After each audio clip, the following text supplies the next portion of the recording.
বিসমিল্লাহির রহমানির রহিম। পরম করুণাময় ও অসীম দয়ালু আল্লাহর নামে শুরু। ومن أحسن قولا ممن دعا إلى الله وعمل صالحا وقال إنني من المسلمين।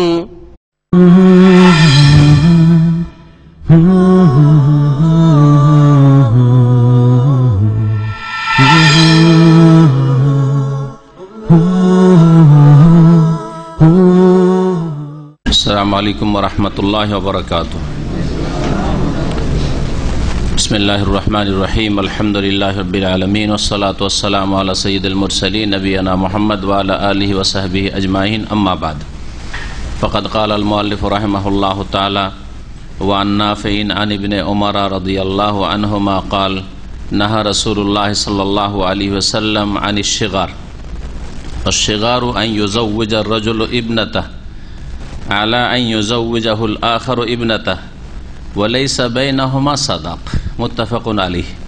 ওয়াত্তাফাকা মিন ওয়াজহিন আখার আলা আন্না তাফসীর আশ-শিগার মিন কালামি নাফি' রাহিমাহুল্লাহু তাআলা। আল্লাহ পাকের সমস্ত প্রশংসা যে আল্লাহ পাক রব্বুল আলামিন মানুষের প্রতিটি ক্ষেত্রে কল্যাণ কামনা করেন, যার ফলে যেসব বিধিবিধানে মানব জাতির কল্যাণ রয়েছে আল্লাহ পাক সেগুলি তাদের জন্য বৈধ করেছেন, সেসব কাজগুলিকে, সেসব বিষয়গুলিকে বৈধ করেছেন। আর যেগুলিতে অকল্যাণ রয়েছে, ক্ষতি রয়েছে, সেগুলিকে আল্লাহ পাক হারাম করেছেন, নাজায়েজ করেছেন।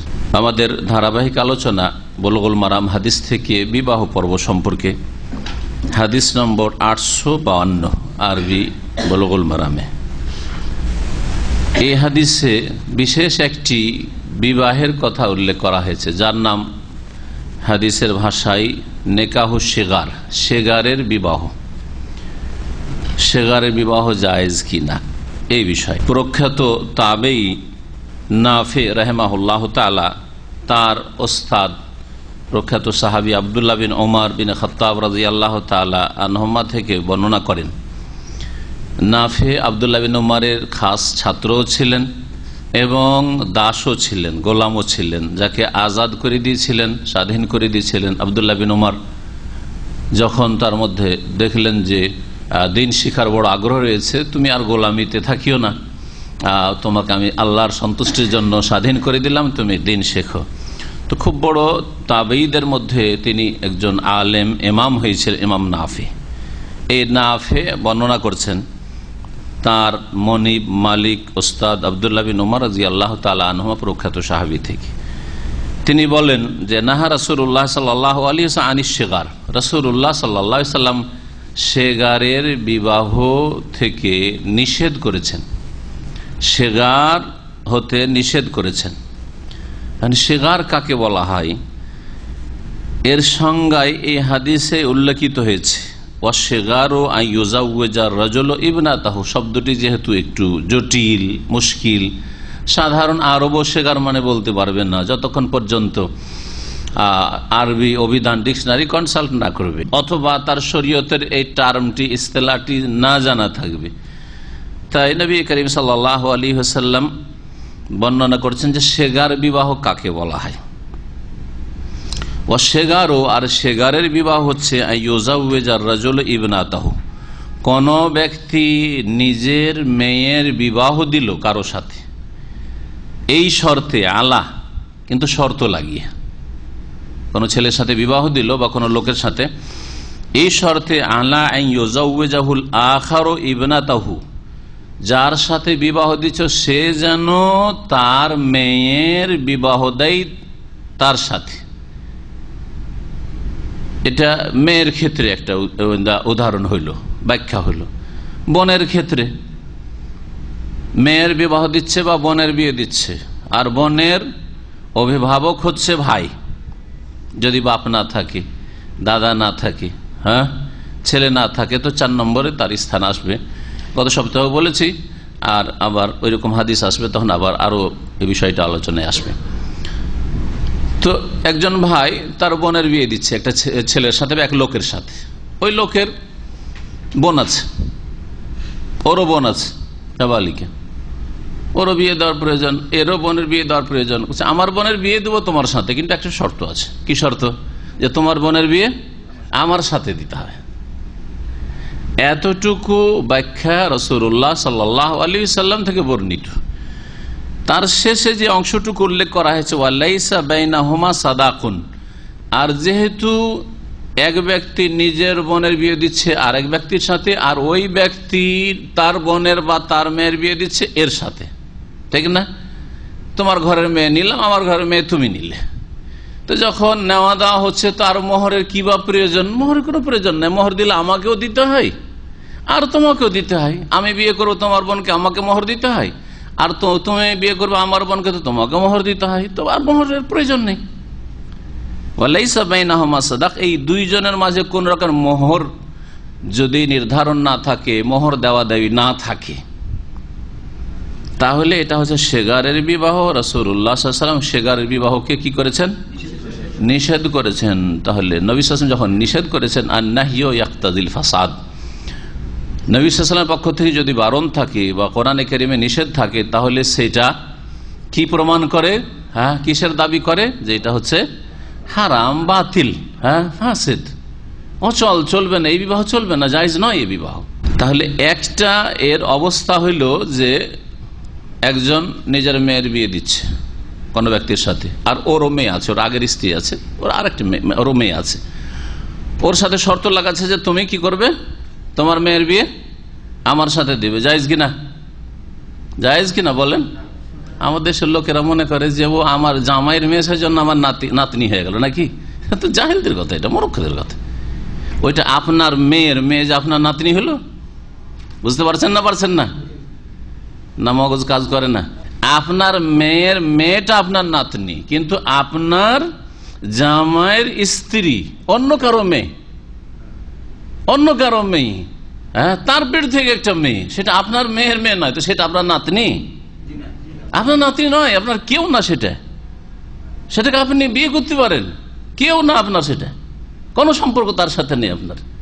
কিন্তু আমাদের দেশের লোকেরা তো এইসব নাতনি, সব নাতনি, নাতনি চাস্তো, মাস্তো, আর খালাতো, ফুফাতো, যত আছে গোটা গোষ্ঠীর নাতনি। আর এই নাতনির সাথে মজাক চলতে থাকে, নিজেরটার সাথে চলতে থাকে, তো অপরের সাথে চলতে, চাস্তো মাস্তো ওইসব তো চলতেই থাকে, সব না জায়েজ কাজ চলতে থাকে আমাদের সমাজে। তো যেটা কথা বললাম যে এটা কেউ না, সুতরাং সে মেয়ের বিয়ে দিচ্ছে, আর যাকে জামাই করতে চাইছে তার একটা মেয়ে আছে, হ্যাঁ, ওকে বলছে ঠিক আছে তুমি তোমার মেয়ের আমার সাথে বিয়ে দিয়ে দাও। তো আমার ঘরে তোমার মেয়ে আসলো, আর আমার ঘরে তোমার মেয়ে আসলো, আর আমার মেয়ে তোমার ঘরে গেল, সুতরাং মাঝখানে আর মহারানার কি বা প্রয়োজন রয়েছে? দিলে আমাকেও দিতে হয়, তোমাকেও দিতে হয়, এই দেওয়া নেওয়ার প্রয়োজনটা বা কি? এটা হচ্ছে কোন নিকাহ? সেগার। জায়েজ না? না জায়েজ? না জায়েজ, এই বিবাহ হয় না। আচ্ছা, এতে শেষ অংশটা অফ করে দেন। শর্ত লাগালো যে আমার মেয়ের তোমার সাথে বিয়ে দিচ্ছি, কিন্তু তুমি তোমার মেয়ের বিয়ে বা তোমার বোনের মেয়ে, না তোমার বোনের বিয়ে আমার সাথে দিতে হবে। ঠিক আছে, রাজি হলো, মোহরানাও নির্ধারণ হলো। ঠিক আছে, আমার মেয়ের মহারানা তুমি দিবে 1 লাখ টাকা, তোমার বোনের বা তোমার মেয়ের মহারানা আমিও দিব 1 লাখ, বা কম বেশি, ঠিক আছে, দুই পক্ষ থেকে রাজি। এই অবস্থায় এইরকম যদি এই ধরনের বিবাহ হয়, পার্থক্য কি আগেরটা থেকে? আগেরটাতে মহারানা ছিল না, মাঝখানে মোহর দেওয়া দেয় ছিল না, এখানে মহারানা দেওয়া দেয় আছে। যেমন সাধারণ অন্য কোনো মেয়েকে বিয়ে করা ওইভাবেই বিয়ে করছে, তারপরে এই নিকাহটির নাম, বিবাহর নাম সেগার, এই বিবাহ জায়েজ কি না? প্রশ্ন। দ্বিতীয় অবস্থায় নাজায়েজ যেই বিষয়গুলি রয়েছে সেগুলিতে অবশ্যই ক্ষতির দিক আছে, ক্ষতির দিক আছে, কারো না কারো ক্ষতি হচ্ছে, কেউ অবশ্যই ক্ষতিগ্রস্ত, যার ফলে এইরকম বিবাহ নাজায়েজ। ব্যবসা বাণিজ্যের ক্ষেত্রে যেই ব্যবসাগুলি হারাম, অবশ্যই কোন পক্ষ তাতে ক্ষতিগ্রস্ত, সেজন্য বিবাহ হারাম না, এই ব্যবসা হারাম। ব্যবসা আর বিবাহ একই জিনিস, একই রকমের। এই ক্ষেত্রে যদি কারো ক্ষতি না থাকতো তাহলে আল্লাহ পাক হারাম করতেন না। জি, মনে রাখবেন, মামলাতের ক্ষেত্রে, লেনদেনের ক্ষেত্রে, বিবাহের লেনদেন হোক আর মাল সামগ্রীর লেনদেন হোক, এই ক্ষেত্রে যদি ক্ষতি না থাকে কোনো পক্ষের, ক্রেতারও ক্ষতি নেই, বিক্রেতারও ক্ষতি নেই, বিবাহ যে করছে তারও ক্ষতি নেই, আর যে বিবাহ দিচ্ছে তারও ক্ষতি নেই, আর যেই ছেলেটির বিবাহ হচ্ছে, যেই মেয়েটির বিবাহ হচ্ছে তাদেরও ক্ষতি নেই, তাহলে তাতে কোনো আপত্তি নেই। বোঝা গেছে না? তাহলে যেগুলি হারাম সেগুলিতে অবশ্যই এই দিকগুলি আছে। যে বিবাহগুলি হারাম, যে ব্যবসাগুলি হারাম, সেগুলিতে এই ক্ষতির দিকগুলি আছে। একটা সাধারণ নীতিমালা, কায়দা কুলিয়া, তাহলে সেগারের দুটো সুরত হইল, মানে দুই ধরনের সেগার, দুটোই হারাম, দুটোই নাজায়েজ। মুত্তাফাকুন আল হাদিস, বুখারী এবং মুসলিমের। ওয়াত্তাফাকা মিন ওয়াজহিন আখার, আর ইমাম বুখারী ইমাম মুসলিম উভয় ইমামই আরেকটি সূত্র থেকে বর্ণনা করেছেন এইভাবে যে আন্না তাফসির আশ-শিগারি, এই যে শিগার এর ব্যাখ্যা যে করা হয়েছে এটা হচ্ছে মিন কালামের নাফে, প্রখ্যাত তাবী আব্দুল্লাহ ইবনে উমরের ছাত্র নাফে রাহিমাহুল্লাহ। এটা তাহলে রাসূলুল্লাহ সাল্লাল্লাহু আলাইহি ওয়াসাল্লামের তাফসীর নয়। যখন রাসূলুল্লাহ সাল্লাল্লাহু আলাইহি ওয়াসাল্লামের তাফসীর না, রাসূলের সাহাবীরও তাফসীর না, তাবেঈর তাফসীর, তাহলে সেই তাফসীরে দ্বিমত থাকতে পারে। সেই তাফসীর একবারে চোখ বন্ধ করে মেনে নিতে হবে জরুরি না।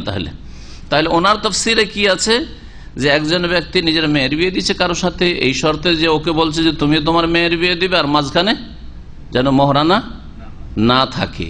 এটা হচ্ছে নাফের কি তাফসীর। এটা একটা অবস্থা, এটা ও নাজায়েজ। আর যদি মোহরানা থাকে, মোহর দেওয়া দায়ী হইল, তো সেটাও নাজায়েজ গবেষক ওলামাদের কাছে, অধিকাংশ ওলামাদের কাছে। কেন? আমি যে বললাম যে যেটাকে নাজায়েজ বলা হয়েছে বা যেটাকে হারাম করা হয়েছে তাতে কারো না কারো ক্ষতি আছে, তো ক্ষতির দিকগুলো ফুটিয়ে তুলতে হবে। তাহলে প্রথম অবস্থাটা দেখেন, যেখানে মোহরানা নির্ধারণ করা হলো না, ক্ষতিগ্রস্ত দুটোই মেয়ে। এই মেয়েটা মোহর পেল না, ও মোহর পেল না, লাভ থেকে ওর বাপ আমোদ ফুর্তি করছে, ঠিক না? এর বাবা আমোদ ফুর্তি করছে, ওর বাবা আমোদ করছে, ভাই আমোদ ফুর্তি করছে, নতুন বউ পেয়েছে, আর এদিকে হক মরল কার? বোনের বা মেয়ের হক মরল, মেয়েগুলির হক মরল, মোহরানা পেল না, তাদের অধিকার পেল না, ক্ষতিগ্রস্ত হলো না?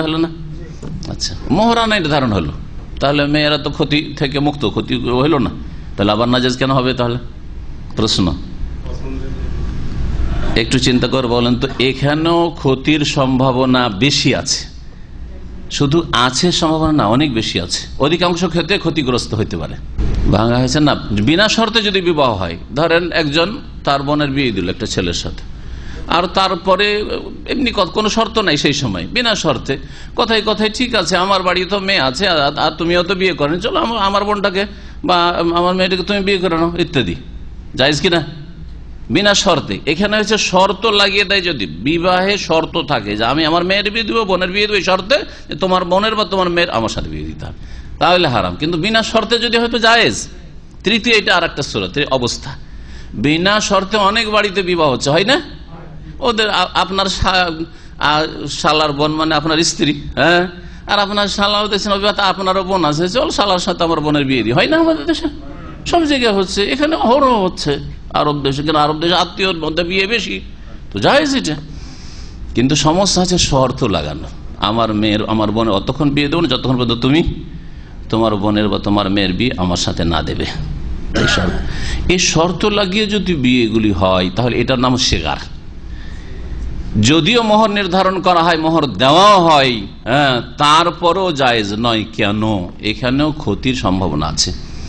মোহরানা যদি এই দুই পক্ষ থেকে শর্ত না হইতো তো 5 লাখ টাকা হইতো, কারণ ওর কাছ থেকে 5 লাখ টাকা আমার বোনের জন্য আদি করতে পারবো, মেয়ের জন্য আদি করতে পারবো, অসুবিধা দেখি, ঠিক না? কিন্তু যেহেতু এও বিয়ে করবে, দেখছি ওর কাছ থেকে যদি 5 লাখ টাকা আমি চাই আমার মেয়ের জন্য বা বোনের জন্য, তো ও তো আমাকে চেপে ধরবে যে তুইও 5 লাখ দে। বোঝা গেছে? তখন করলো কি, মোহরানা নির্ধারণ করলো 1 লাখ টাকা, 2 লাখ কমিয়ে দিল। নগদ মোহর হয়তো, নগদ মোহর না, ধার, চল আমারও ধার থাকলো তোরও ধার থাকলো। বোঝা গেছে? তো এখানে হক নষ্ট করা হইল না? সম্ভাবনা আছে না নেই? স্বাভাবিক। আপনার কাছ থেকে যখন একটা মাল সামান কিনবো আর আপনি আমার কাছে কিনবেন, তো আপনিও দেখবেন যে আমারও তো গরজ আছে ওর কাছে, আর ওরও গরজ আছে, চলো একটু এর জন্য স্পেশাল ডিসকাউন্ট করে দিই। করবেন না? কারণ একে ছাড়া আমি চলতে পারবো না, ওর কাছ থেকে আমাকে মাল সামান নিতে হবে, তো ওকে যদি একটু ছাড় দিই তাহলে আমাকে, এটা হয়। ওমরার অফিসগুলো আছে না, ওখানে যদি পাশের দোকানদারগুলি আসে বা কোনো দোকানওয়ালা বা কোনো ডাক্তার যদি আসে, ধরেন কোনো ওইরকম কেউ আছে যার কাছে ফায়দার আশা আছে, তো ওর জন্য টিকিট হয় ডিসকাউন্ট করে দিল 10 টাকা 20 টাকা, আপনার জন্য হয়তো করবে না, উদাহরণস্বরূপ বলছি।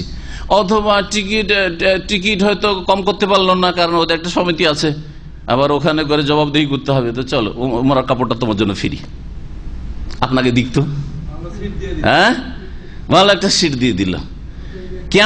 কেন দিল? ও জানে যে আমাকে ওর কাছে কালকে কোনো কিছু কেনার জন্য যেতে হবে, কোনো কিছু ঠিকঠাক করার জন্য যেতে হবে, তখন ওখানে কিছু আমি বেনিফিট পাবো। বুঝা গেছে? এই যে মানুষ আসলে নিজের সুবিধাকে লক্ষ্য করে চলাফেরা করে। তো এখানে যখন বিয়ের ক্ষেত্রে একটা স্বার্থ থাকবে যে আমার বোনটার বিয়ে দিতে গিয়ে বেশি করে মোহর যদি চেয়ে ফেলি, তাহলে ও তো চেয়ে ফেলবে, সুতরাং এই ক্ষেত্রে আমি বলি তুমি যতটা পারো দাও, কারণ তাহলে ওই ভাষাটা সেও বলবে যে তুমিও যতটা পারো দাও। হকটা কার বলল? মেয়েগুলির বলল, কমল হক। জি, সেই জন্য যদিও মোহর নির্ধারণ করা হয়, তবু এই সেগারের বিবাহ হারাম। আচ্ছা, সেগারের বিবাহ হারাম, তাহলে বিবাহটা যদি হয়ে যায় এরকম, তাহলে টিকবে না টিকবে না? প্রশ্ন এখন। বিবাহ হারাম মানে বিবাহ করা যাবে না, কিন্তু কেউ আল্লাহ রসুলের নাফরমানি করে হাদিসের খেলা বিবাহ এরকম করে ফেললো শর্ত লাগিয়ে, কারো বোনকে বিয়ে করলো আর নিজের বোন ওকে দিল, আর মাঝখানে মহরানা নির্ধারণ করলো, অথবা মহরা নির্ধারণ করলো কিন্তু চুক্তির সাথে যে তুমি তোমার মেয়ে যদি দাও তো আমি আমার মেয়ে দেবো, তুমি যদি তোমার বোন দাও তো আমার বোন আমি তোমাকে দেব, এইভাবে বিবাহ করলো। তো বলেন, এই বিবাহ যদি হয়েই যায়, যেমন বিনা ওলিতে বিবাহ হয় না, কিন্তু যদি হয়ে যায় তখন কি হবে? আছে কিনা অবস্থা? ঠিক তেমনি সেগারের বিবাহ হারাম এইরকম চুক্তি করে, কিন্তু যদি হয়েই যায় তো ওই বিবাহের অবস্থা কি? বিবাহ টিকবে না বাতিল? হ্যাঁ, ফাসেদ, নষ্ট, এই বিবাহ চলবে না, বিবাহ হয়ে যাবে। মাশাআল্লাহ, মুফতি আজম, ইমাম আজমের মোকাল্লেদ মুফতি আজম। শোনেন এখন ইখতিলাফ। আজমাল ওলামা আলা তাহরিম হাযান নিকাহ। ভাষ্যকার বলছেন যে সমস্ত ওলামাদের এজমা রয়েছে, হানাফি, শাফি, মালিকি, হাম্বলি, আহলে হাদিস সবার এজমা রয়েছে, মুহাদ্দিসিন ঐক্যমত রয়েছে যে এই সেগারের বিবাহ হারাম। ওয়াখতালাফু বিবুতলানিহি, কিন্তু যদি হয়ে যায় তো বাতিল হবে কি হবে না এই বিষয়ে দ্বিমত রয়েছে। আবু হানিফার নিকটে আন্নান নিকাহা ইয়াসিহু, বিবাহ যদি এরকম করেই ফেলে কেউ চুক্তি করে সেগারের বিবাহ, তাহলে সহি হয়ে যাবে। আমাদের হাফেজ সাহেব মাশাআল্লাহ ইমাম আজমের মুকাল্লিদ, বললাম না, হানাফি মাযহাবের ফতোয়া এটা। তো বিবাহ হয়ে গেল, মোহর যে পেল না মেয়েগুলো, হক মারা গেল না, বলছে ওয়ায়ুফরাজুল্লাহা মাহরু মিসলিহা, ওর জন্য মাহারে মিসল নির্ধারণ করা হয়। মোহর বাঁধেনি যে এখন মোহর দেখতে হবে যে ওই মেয়েগুলির বোন, খালা, ফুফু এই সময়ে যে 2-4-5 বছর মধ্যে বিয়েগুলো হয়েছে, ওগুলোতে কত টাকা করে ওই বংশে মোহর আছে, বা ওই রকম মানের ওই রকম পরিবারে কিরকম মোহরটা চলছে, অতটা মোহর দিতে হবে। তাহলে হানাফি মাযহাব মোহর দিয়ে দিলে এই হারাম বিবাহ কি হয়ে যাবে? সহিশুদ্ধ হয়ে যাবে, সহিশুদ্ধ হয়ে যাবে। ওয়াইন্দা শাফি ও আহমদ, ইমাম শাফি আহমদের নিকটে তারা বলছে আন্নান নিকাহ গায়রু সহি, বিবাহ হয়নি, বিবাহ সহি হয়নি মানে বাতিল। কেন? কারণ নবী সাল্লাল্লাহু আলাইহি ওয়াসাল্লাম নিষেধ করেছেন, আর কোনো কিছু যদি নিষেধ থাকে তো সেটা শুদ্ধ হয় না। ওয়ান্নাহিয়ু ইয়াক্তাজিল ফাসাদ, উসুল ফিকহের একটি কায়দা হচ্ছে, ফিকহের কিছু কায়দার উপরে একটা সাবজেক্ট আছে যেটাকে উসুল ফিকহ বলা হয়, ফিকহের মূলনীতিমালা। তার একটি কায়দা হচ্ছে যে কোনো ক্ষেত্রে যদি শরীয়তের বাধা নিষেধ থাকে আর তারপরে সেটা করেন তাহলে সেটা ফাসিদ। ব্যবসা একটা নিষেধ, আর যদি ব্যবসা করেন তাহলে সেই ব্যবসা হবে না। যেমন এর উদাহরণ সম্পর্কে ব্যবসার ক্ষেত্রে, ব্যবসা বাণিজ্যের ক্ষেত্রে ওলামারা বলেছেন যে আল্লাহ কোরআনে কারীমে বলেছেন যখন জুমার দিনের আজান হয়ে যাবে, মানে ওই খতিব যে খুতবা শুরু করছে যে আজান, ওইটা হচ্ছে আসল আজান, ওটা হচ্ছে আসল আজান। এই আজান যখন হয়ে যাবে, ইজানুদি আলী সালাতে মিয়াউমিল জুমআহ ফাসআউ ইলা যিকরিল্লাহ, ছুটি আসো, মানে তার আগেতে প্রস্তুতি নাও। আর কি করো? ওয়াজারুল বাই, আর ব্যবসা বাণিজ্য ছেড়ে দাও। আর ব্যবসা বাণিজ্য করা যাবে, দোকানপাট খুলে রাখা যাবে না। এমনকি দোকানপাট তো বাদ দেন, ফুটপাতে বিক্রি করছে, যে খুতবা তো আধা ঘন্টা চলবে, দৌড় দিয়ে গিয়ে নামাজটা ধরে নেবো, কিছু বিক্রি করি, লোকজন আসছে কিনছে, হ্যাঁ আপনিও ভাবছেন রাস্তা দিয়ে যাচ্ছি, নামাজ পড়ে বেরোতে বেরোতে ভালো ভালো মাল সামানগুলি হাত ছাড়া হয়ে যাবে, বিক্রি হয়ে যাবে, তো এখনই কিনে ফেলি। এইরকম অজান্তে অনেক লোকই কিন্তু করেন এই কাজটি, করেন না? অনেকে করেন যে যাচ্ছি ঢুকছি একটু লেট হয়ে গেছে, চলো 5 মিনিট লাগবে, একটু সামানটা ভালো দেখছি কিনেই ফেলি, অথচ খুতবা চলছে ওইদিকে, আজান হয়ে গেছে, খতিব মেম্বারে বসে গেছে, ওইদিকে আজান চলছে। এজানুদি আলী সলাতে মিয়াউমিল জুমা, জুমার দিনে যখন আজান হয়ে যাবে, ফাসআউ ইলা যিকরিল্লাহ, আল্লাহর স্মরণে নামাজের জন্য কি করা, ছুটে এসো। ওয়াজারুল বাই, আল্লাহ পাকের হুকুম হচ্ছে ব্যবসা বাণিজ্য ছেড়ে দাও, আল্লাহ ছেড়ে দাও ফরজ করছে। যালিকুম খায়রুল লাকুম ইন কুনতুম তা'লামুন, এতেই তোমাদের জন্য কল্যাণ রয়েছে যদি তোমরা জানতে, এতে তোমাদের কল্যাণ রয়েছে। অনেকে মনে করে যে না, এখানে কয়েকটা কাস্টমার পেয়ে গেলাম, কয়েক হাজার টাকার ইনকাম করে নিলাম, হ্যাঁ একটা কাস্টমার, একটা বড় ধরনের কাস্টমার এসছে, হাতছাড়া হয়ে যাবে, পরে আসবে কি আসবে না, অন্য দোকান খোলা পেলে এখনই কিনে নিয়ে টান দিবে, না ধৈরেই ফেলি। অনেকে করেন এরকম, খবরদার করবেন না। আর একটা আয়াত দেখেন সূরা মুনাফিকুন, ইয়া আইয়ুহাল্লাযীনা আমানু লা তুলহিকুম আমওয়ালুকুম ওয়ালা আওলাদুকুম আন যিকরিল্লাহ। আল্লাহ বলেন লা তুলহিকুম আমওয়ালুকুম ওয়ালা আওলাদুকুম আন যিকরিল্লাহ, তোমাদেরকে যেন গাফিল না করে দেয়, আমওয়ালুকুম তোমাদের ধন সম্পদ, ওয়া আওলাদুকুম তোমাদের সন্তান সন্ততি, আন যিকরিল্লাহ আল্লাহর জিকির আজকারে, নামাজ থেকে, ফরজ জিকির আজকার, এখানে নফল মুস্তাহাব সুন্নাহ জিকির আজকার নাই, জিকির আজকার নামাজ। ওমাইয়াফাল যালিকা, কেউ যদি এরকম করে, ব্যবসার কারণে, ধন সম্পদের কারণে কিছু ইনকাম হয়ে যাবে, এই কারণে যদি কি করে, আল্লাহর জিকির থেকে, নামাজ থেকে গাফিল, এইদিকে আজান হয়ে গেছে মসজিদে জুমার, নামাজ চলছে, আর ওইদিকে ব্যবসা করছে, কেনাকাটা করছে, দোকান খোলা রেখেছে। চলে আজকাল অনেক দোকান ফাসিকরা খুলে রাখছে, জামাত হচ্ছে খুলে রাখছে। জি, কয়েকদিন আগে একটু গাড়িতে জামে পড়ে গেছি, আর ওই কিং খালেদ রোডে এমন ফাঁসাফাঁসি ছিল, সোফার দোকানগুলি যা আছে, ঠিক জামাত চলছে, 1-2 রাকাত নামাজ হয়ে গেছে, আল্লাহ আল্লাহ করছি যে কোন রকম করে একটা রাকাতও যদি পেয়ে যায়, জামাতটা পাই, এই করছি, আলহামদুলিল্লাহ পেয়ে গেলাম। মসজিদ ওই কামবার একটু দেরি হয়, এই সারার জামে দেখি সবগুলি প্রায় সোফার দোকান খোলা আছে। এই ফাসিকদের, এই আল্লাহ দ্রোহী নাফরমানদের, আল্লাহর কথা শোনেন। ওয়ামাইয়াফাল যালিকা, নামাজ চলছে, জিকির আজকার চলছে, জুমার নামাজ, ফরজ নামাজ চলছে, ওয়ামাইয়াফা, ওই অবস্থায় কেউ যদি ব্যবসা বাণিজ্য করে, আল্লাহর জিকির থেকে গাফিল হয়ে বসে থাকে, দুনিয়া নিয়ে মেতে থাকে, ফাউলাইকা হুমুল, ফুটপাতে বিক্রি করে, গাড়ি ধুয়ে ইনকাম করে, ফাউলাইকা হুমুল খাসিরুন, ভাবলো যে বেশ কিছু ইনকাম করলাম, এরাই হচ্ছে ক্ষতিগ্রস্ত, লাভ নয়, ক্ষতি করছে, এরা লসে রয়েছে। খাসিরুন, এরা ফায়েজুন নয়, এরা সফল নয়। সাবধান, আল্লাহর রাস্তায় একজন মুমিন, কোরআনের কথা, কোনো সন্দেহ নেই এই ব্যবসাতে মোটেই বরকত নেই, এই পয়সা থাকবে না, ধ্বংস হয়ে যাবে, কোনো বরকত হবে না, মনে রাখবেন, হারাম পয়সা। এখন আসল মাসলায় ফিরে আসে, ফিকহের মাসলায়। আজান হয়ে যাওয়ার পরে ব্যবসা বাণিজ্য জুমার দিনে আল্লাহ পাক কি করেছেন, হারাম করেছেন। কেউ যদি ওই সময় কিনে নেয় অথবা বেচে দেয়, এই কেনাকাটাটা সহি শুদ্ধ হবে? হবে না, কারণ আল্লাহ নিষেধ করেছেন, আর নিষেধাজ্ঞা লঙ্ঘন করে সে কিনলো অথবা বিক্রি করলো, তাহলে এটা কি আন্নাহি ইয়াক্তাজিল ফাসাদ, এই কায়দা ফিকহের ওখানে ফিট। আল্লাহ নিষেধ করেছেন, সে নিষেধাজ্ঞা লঙ্ঘন করলো, এই ব্যবসা যেহেতু নিষিদ্ধ আল্লাহর পক্ষ থেকে খুতবা চলা অবস্থায়, হ্যাঁ জুমার, সুতরাং এই ব্যবসা হয়নি, মানে ওদের মাঝে কিনা বেচা হয়নি, এটা হারাম, এটা অন্যেরই ধন সম্পদ রয়েছে, হারাম এটা তার জন্য, আন্নাহি ইয়াক্তাজিল, এই ব্যবসা হয়নি। বিবাহের ক্ষেত্রে ঠিক ওই রকমই। তো বলছেন যে যখন নবী সাল্লাল্লাহু আলাইহি ওয়াসাল্লাম নিষেধ করেছেন, তো এই বিবাহ হবে না। ইমাম শাফি আহমদ বলছেন, যদিও মোহরের সাথে হয়, ইমাম আহমদ থেকে আরো বর্ণিত, ওয়ালাউ মা সাদাক, মোহরানা দিলেও এই সেগার বিবাহ জায়েজ নয়। তাহলে দুই অবস্থাতেই জায়েজ নয়। তৃতীয় আরেকটা অবস্থা কি বললাম, কোনো শর্ত নেই, ওটা সেগারই নয়, তাহলে সেগারের সংজ্ঞাতে পড়বে না। কি, যে আপনার বোনের কারোর সাথে বিয়ে দিলেন, আর ও বলে যে আমারও তো বোন আছে, ভাই তুমিও বিয়ে করেনি, তো তুমি আমার বোনটাকে বিয়ে করে নাও, হ্যাঁ, শর্ত লাগিয়ে নাই, আপনি স্বেচ্ছায় বিয়ে দিলেন, জানেন না জোর বোনের বিয়ের প্রস্তাব দেবে বা বিয়ে দিতে চাইবে, পরে সেও বললো যে আমার বোনটারও বিয়েটা দিয়ে সময়, তো জায়েজ আছে, শর্তবিহীন যদি হয়। ইমাম তাকিউদ্দিন ইবনে তাইমিয়া রাহমাতুল্লাহ আলাইহি এই বিবাহ সম্পর্কে বলছেন, হারামাল্লাহু নিকাহ আশ-শিগার, শিগার বিবাহ আল্লাহ পাক হারাম করেছেন। ওয়ালি আন্নাল ওয়ালিয়া ইয়াজিবু আলাইহি আন ইউজাউ মাওলিয়াতাহু ইযা খাতাবাহা কুফউন, নাসসা আলী আহমদ।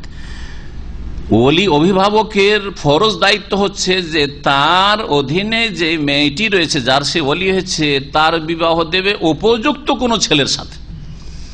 এই সেগারের বিবাহ দিতে গিয়ে অনেক সময় উপযুক্ত হয় না ছেলে, কিন্তু যেহেতু ও শর্ত লাগিয়েছে, না হলে ওর মেয়ে দেবে না, যদিও অযোগ্য, আমার বোনের জন্য আমার মেয়ের জন্য তারপর দিয়ে দিই। এটা আর একটা ক্ষতির দিক, আর একটা খেয়ানতের দিক। এক তো মহারানার ক্ষেত্রে হক মারা যাওয়ার কথা একটা দিক রয়েছে, আর একটা দিক হচ্ছে যে অযোগ্য ছেলেকেও দিয়ে দিবে। দেবে না? দেবে না, নিজের ব্যক্তি স্বার্থে। কারণ ওর বোনটা আমি চাই, ওর বোন আমার ঘরে অতক্ষণ না আসবে যতক্ষণ আমি আমার বোনটা না দিচ্ছি, যদিও সে অযোগ্য, যাক আমার বোন কি কষ্ট করবে, কিন্তু আমি তো পাবো ভালো একটা স্ত্রী। হতে পারে কি না? হ্যাঁ, জি হ্যাঁ। সুতরাং এই ক্ষেত্রে যে ওলি হবে তার নজর, ও নজরুল্লাহ নজরা মাসলেহা, সব সময় তার দৃষ্টি থাকবে যে এতে আমার অধীনস্থ যে মেয়েটি, বোন অথবা মেয়ে যে আছে, ওর মাসলেহাত ফায়দা আছে কিনা, ওর লাভ আছে না লস আছে, এটা অবশ্যই খেয়াল রাখতে হবে। এই জন্য যদিও মোহরানা নির্ধারণ করে কিন্তু উদ্দেশ্য শর্ত না হলে বিয়ে হচ্ছে না, ফালাইয়াসে হন্নেকা, তাহলে এই মোহরানা দেওয়া সত্ত্বেও বিবাহ সহি হবে না। আর এই উক্তিটিকেই পছন্দ করেছেন আল্লামা শেখ আব্দুল আজিজ বিন বাজ রাহিমাহুল্লাহ তাআলা, সৌদি আরবের গত বড় মুফতি বা প্রধান মুফতি। এই হাদিস থেকে আরো বোঝা যায় যে ওলি যে হবে, অভিভাবক হবে, সে যে মেয়ের ওলি হয়েছে, সে মেয়ে হোক, নিজের মেয়ের হোক অথবা বোনের হোক, বা যারই হোক না কেন, তো ওলি হলে তাকে হিতাকাঙ্ক্ষী হইতে হবে, দরদি হইতে হবে এবং যথাসাধ্য চেষ্টা করবে যে মেয়েটাকে বা বোনটাকে একটা ভালো উপযুক্ত ছেলের কাছে যেন আমানতের সাথে আমি তুলে দিতে পারি। এই ক্ষেত্রে যদি অসৎ, ফাসেক, বেনামাজি, বদাকিদার, শিরকি বিদাতি আকিদার ছেলের হাতে তুলে দেয়, তাহলে কিয়ামতের দিনে জবাব দিতে হয় আমানতে খেয়ানত করলা। ইন্নাল্লাহ ইয়ামুরুকুম তুআদ্দুল আমানাতি ইলা আহলিহা, আল্লাহ পাক তোমাদেরকে নির্দেশ দিচ্ছেন যে তোমরা আমানত ওয়ালার কাছে পৌঁছে দিবে। এই মেয়ের যোগ্য এই ছেলে নয়, মেয়ে নামাজি, মেয়ে সহিহ আকীদার, আর আপনি পয়সা দেখে অথবা দুনিয়া দেখে বিদেশে থাকে, অনেক টাকা ইনকাম করে, বড় ব্যবসা বাণিজ্য আছে, হ্যাঁ জমি জায়গা, সেই জন্য আপনি অসৎ ছেলের হাতে তুলে দিয়ে দিলেন একটা নামাজি মেয়ে, কি খেয়ানত করলেন, আমানত আপনি আদায় করলেন না, জবাব দিতে আল্লাহ পাকের কাছে। দ্বিতীয় বিষয় সম্পর্কে হাদিস, ওয়ান ইবনে আব্বাস রাদিয়াল্লাহু আনহুমা আন্না জারিয়াতান বিকরান আতাতিন নবী সাল্লাল্লাহু আলাইহি ওয়াসাল্লাম ফাযাকারাত আন্না আবাহা যাওয়াজাহা ওয়া হিয়া কারিহা ফাখায়্যারাহা রাসূলুল্লাহ সাল্লাল্লাহু আলাইহি ওয়াসাল্লাম, রাওয়াহু আহমদ ওয়া আবু দাউদ ওয়া ইবনে মাজাহ ওয়া ইল্লা বিরিসাল। আব্দুল্লাহ বিন আব্বাস রাদিয়াল্লাহু তাআলা আনহুমা থেকে বর্ণিত, বলছেন ইন্না জারিয়াতান বিকরান, একটি কুমারী বালিকা, জারিয়া বালিকা যে নতুন নতুন যুবতী হয়েছে, 13 বছর 14 বছর 15 বছর 16 বছর, ষোড়শী, এগুলো জারিয়া বলা হয়। জারিয়া কারণ জারায়া জিনে মানে দৌড় দেওয়া। হ্যাঁ, বালিকা যারা ছোট থাকে তারা ছুটোছুটি করে, দৌড়াদৌড়ি করে, কিন্তু বয়স একটু বেশি হয়ে যায়, যদি 18 বছর 20 বছর 22 বছর 25 বছর, আর ওই রকম ছোটাছুটি দৌড়ঝাঁপ করবে না, করবে। তো এইখান থেকে সাবালিকা, নতুন নতুন সাবালিকা হয়েছে, এইরকম মেয়েকে জারিয়াতুন বলা হয়েছে। বালিকা কুমারী ছিল, নবী সাল্লাল্লাহু আলাইহি ওয়াসাল্লামের কাছে আসলো ওই মেয়েটি, ফাযাকারাত, আর সে উল্লেখ করলো, আন্না আবাহা যাওয়াজাহা, তার পিতা তার বিবাহ দিয়ে দিয়েছে, ওয়াহিয়া কারিহাতুন, অথচ সে এই বিবাহকে অপছন্দ করে, এই বিবাহতে সে থাকতে চাই না, কিন্তু জবরদস্তি তার বাবা কি করেছে, তার বিয়ে দিয়ে দিয়েছে কোনো ছেলের সাথে। ফাখাইয়ারাহা রাসূলুল্লাহ সাল্লাল্লাহু আলাইহি ওয়াসাল্লাম, তখন রাসূলুল্লাহ সাল্লাল্লাহু আলাইহি ওয়াসাল্লাম তাকে স্বাধীনতা দিলেন, ইখতিয়ার দিলেন, অপশন, হ্যাঁ কি বলবেন বাংলায় ওটাকে, স্বাধীনতা দিলেন, স্বাধীন, তুমি থাকতে পারো। এর চাইতে কাছাকাছি আর শব্দ অনেক সময় দেখা যায় যে আরবিতে খুব সুন্দর শব্দ আছে, বা হয়তো ইংরেজিতে সুন্দর শব্দ আছে একটার, কিন্তু বাংলায় নেই। আর অনেক সময় দেখেছি একটা বাংলায় খুব সুন্দর শব্দ আছে, কিন্তু ওইটা আরবিতেও খুঁজে পাওয়া যায় না, অথবা ইংরেজিতে খুঁজে পাওয়া যায় না। আছে যারা ভাষা সম্পর্কে কয়েকটা ভাষার জ্ঞান রাখে তারা বুঝতে পারে, আর কয়েকটা ভাষা নিয়ে যারা লেনদেন করে তখন বুঝতে পারে যে আমাদের এই মাতৃভাষাতে এই যে শব্দটা আছে, এটার একটা প্রতিশব্দ বা এর অর্থ বোধক একবারে সূক্ষ্ম অর্থ বহন করে, দূর থেকে নয়, দূর থেকে বুঝিয়ে দেওয়া যায়, বা বাক্য দিয়ে সব কথাই বুঝিয়ে দেওয়া যায়, কিন্তু একটা শব্দের অর্থ একটা শব্দ দিয়ে অনেক ভাষা দিকে পাবেন না। এখানে গিয়ে বোঝা যায় যে প্রত্যেকটি ভাষা সম্পর্কে বলতে পারি একটি ভাষা অপর ভাষার মুখাপেক্ষী মোহতাজ, একটি ভাষা অপর ভাষার মুখাপেক্ষী, বুঝছেন না? রাসূলুল্লাহ সাল্লাল্লাহু আলাইহি ওয়াসাল্লাম কি করলেন, তাকে স্বাধীনতা দিয়ে দেয়, এখতিয়ার, যে তুমি চয়েস করতে পারো, থাকতে পারো, অথবা তুমি বলো যে থাকবো না, তো ঠিক আছে, ওটাও ঠিক আছে। হাদিস ইমাম আহমদ রহমতুল্লাহ আলাইহি মুসনাদ আহমদে বর্ণনা করেছেন, আবু দাউদ বর্ণনা করেছেন, ইমাম ইবনে মাজাহ বর্ণনা করেছেন। এই হাদিসটিকে কি করা হয়েছে, ওয়াইল্লা বিল ইরসাল, এর মধ্যে মুরসালের দোষ উল্লেখ করা হয়েছে, মানে কেউ কেউ করেছেন। মাজহুলের সেগা মানে এই দোষটি যারা তুলে ধরেছে সেই উক্তিটি দুর্বল। যদি বলা হয়তো হাজা হাদিস মুরসাল, এই হাদিসটি মুরসাল, তাহলে সকলের কাছে বা অধিকাংশ আমাদের কাছে আর এটাই ঠিক যে মুরসাল হাদিস আর মুরসাল হওয়াটাই শক্তিশালী। কিন্তু বলা হয়েছে, যেমন আমরা নিজের ভাষায় বলি এইরকম একটা ঘটনা ঘটেছে, তাহলে ঘটনাতে কি আছে, তার ঘটাই কি আছে, শক্তি আছে, না আসলে ঘটেছে, মানে আপনারও মত যে ঘটনা ঘটেছে, কিন্তু লোকেরা বলছে যে না কি এইরকম হয়েছে। দুর্বল কিনা কথাটি, মানে হইতে পারে না হইতে পারে, আমার আস্থা ওই রকম নেই, তবে লোকেরা বলছে যে এইরকম নাকি কথিত আছে।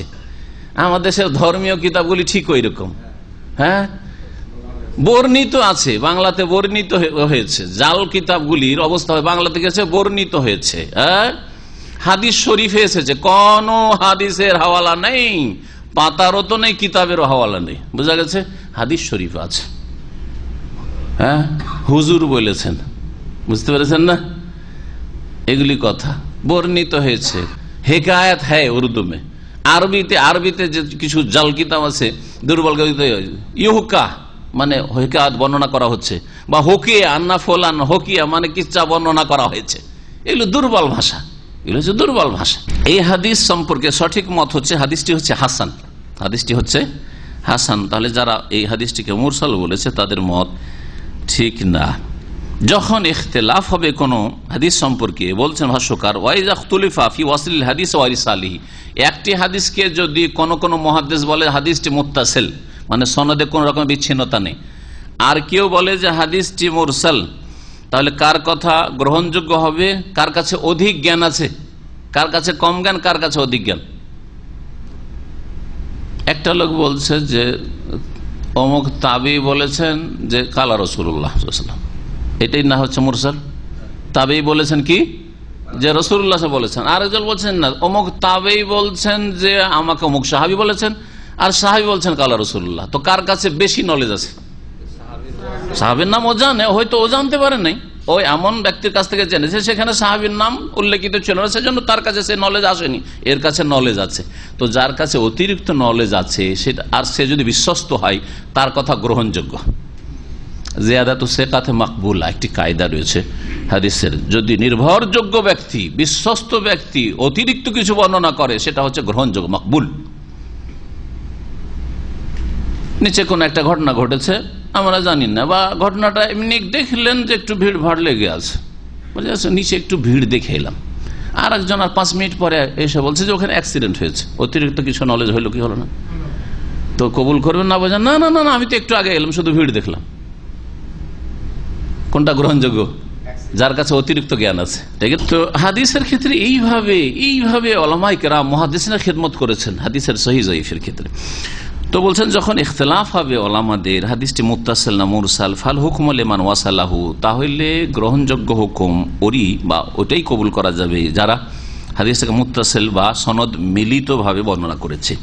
কালা ওয়ালিজা কালাল মুসান্নিফ আত-তা'নু ফিল হাদিস আল-আমান আলাহু, এইজন্য হাফেজ বিন হাজার রাহমাতুল্লাহ আলাইহি উল্লেখ করেছেন যে এই হাদিস সম্পর্কে যারা দোষ তুলেছে তার কোনো যুক্তি নেই। লিআন্না লাহু তুরুকান ইউকাউই বা'দুহা বা'দান, এই হাদিসের অনেকগুলি সূত্র রয়েছে, সুতরাং একটি সূত্র অপর সূত্রকে শক্তিশালী করে, সুতরাং হাদিস হচ্ছে কি হাসান, কমপক্ষে হাসান মানে সর্বনিম্ন সহিহ, সহির একটু নিচে কিন্তু গ্রহণযোগ্য, মকবুল হাদিস। এই হাদিস দ্বারা বোঝা গেল যে যেই মেয়ে নিজের বিবাহের উপকারিতা অপকারিতা বুঝে তাকে বিবাহের জন্য জবরদস্তি করা যাবে না, আর যে বিবাহের লাভ লস বুঝে না, যে কোন ছেলেটার সাথে বিয়ে হইলে লাভ, কোনটার সাথে লস বুঝে না, তাহলে তার ক্ষেত্রে অনুমতি না নিয়ে বা মনের উল্টা বিবাহ দেওয়া যেতে পারে। নাবালিকা 7 বছর 8 বছর মেয়ে বুঝে না, সুতরাং ওর কাছে অনুমতি নেওয়ার কোনো যুক্তি কিছু বুঝে না।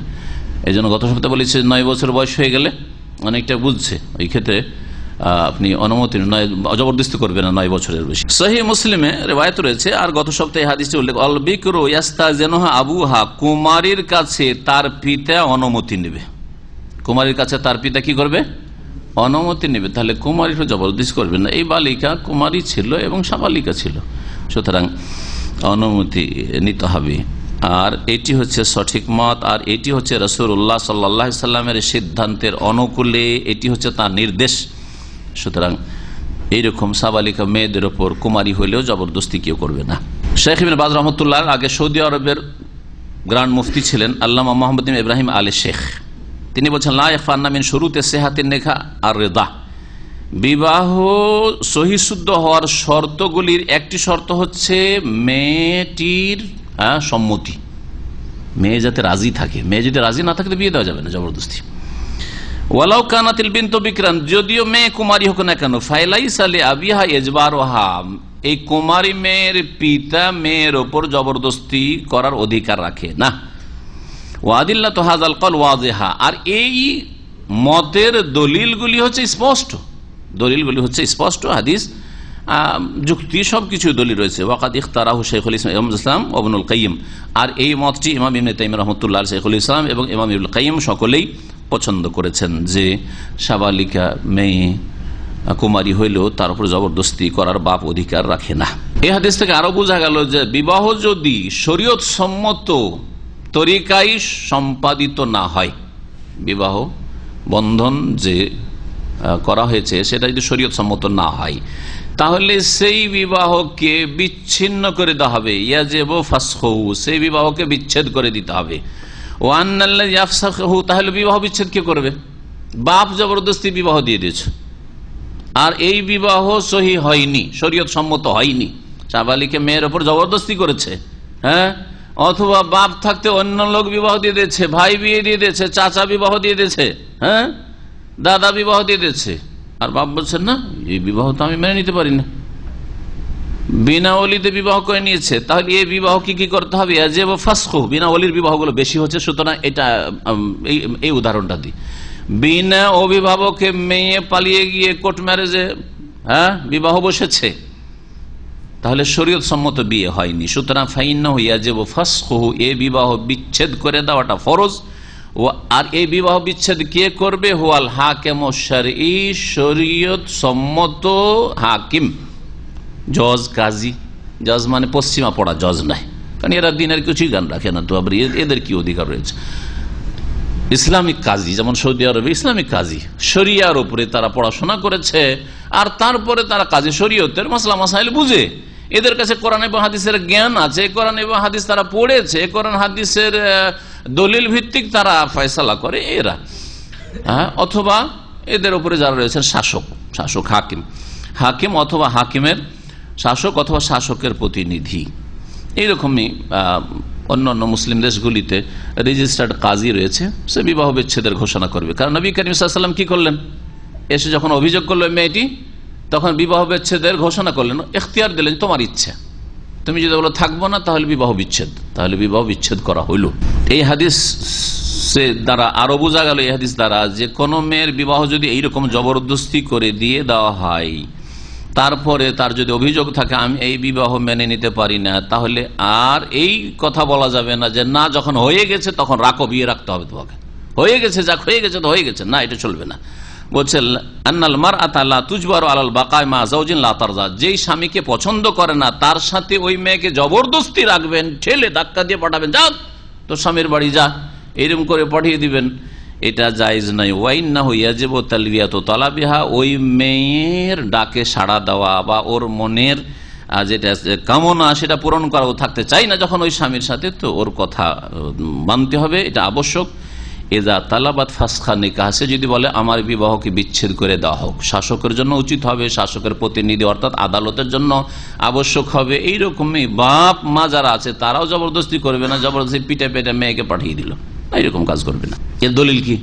দলিল একটা হাদিস সহিহ বুখারীতে রয়েছে, অমিন আদিল্লাতে হাযিহিল মাসআলা মা জা ফি সহিহ বুখারী, এর দলিল সহিহ বুখারী একটি হাদিস, আন্না ইমরাতা সাবিত বিন কাইস আতাতিন নবী সাল্লাল্লাহু আলাইহি ওয়াসাল্লাম। সাবিত বিন কাইস খুব প্রসিদ্ধ সাহাবী, সাবিত বিন কাইস ভালো বক্তাও ছিলেন তিনি, বলতে পারতেন খুব।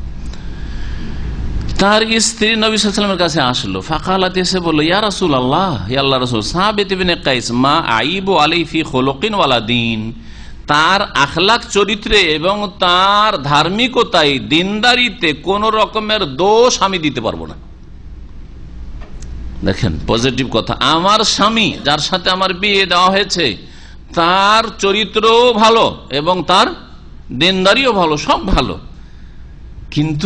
কিন্তু আছে ওয়ালাকিন্নী আকরাহুল কুফরা ফিল ইসলাম, তবে আমি ইসলামে আসার পরে মুসলিম হয়েছি, একজন মুসলিম মেয়ে, আমি এই ইসলামের অবস্থায় কুফরিকে আমি নিজের জন্য পছন্দ করি না, বরদাস্ত করি না, যে আমি একজন মুসলিমা মেয়ে আর কুফরি কাজ করবো। কিরকম কুফরি? কুফরি দুই রকম হয়, একটা বড় কুফরি আল্লাহর সাথে কুফরি করা, আল্লাহর দিনের সাথে কুফরি করা, ঠিক না, আংশিক হোক অথবা পুরোপুরি। আর একটা হচ্ছে ছোট কুফরি, অর্থাৎ নিয়ামতের শুকরগুজার না হওয়া, অকৃতজ্ঞ হওয়াকে বলা হয়েছে কুফর।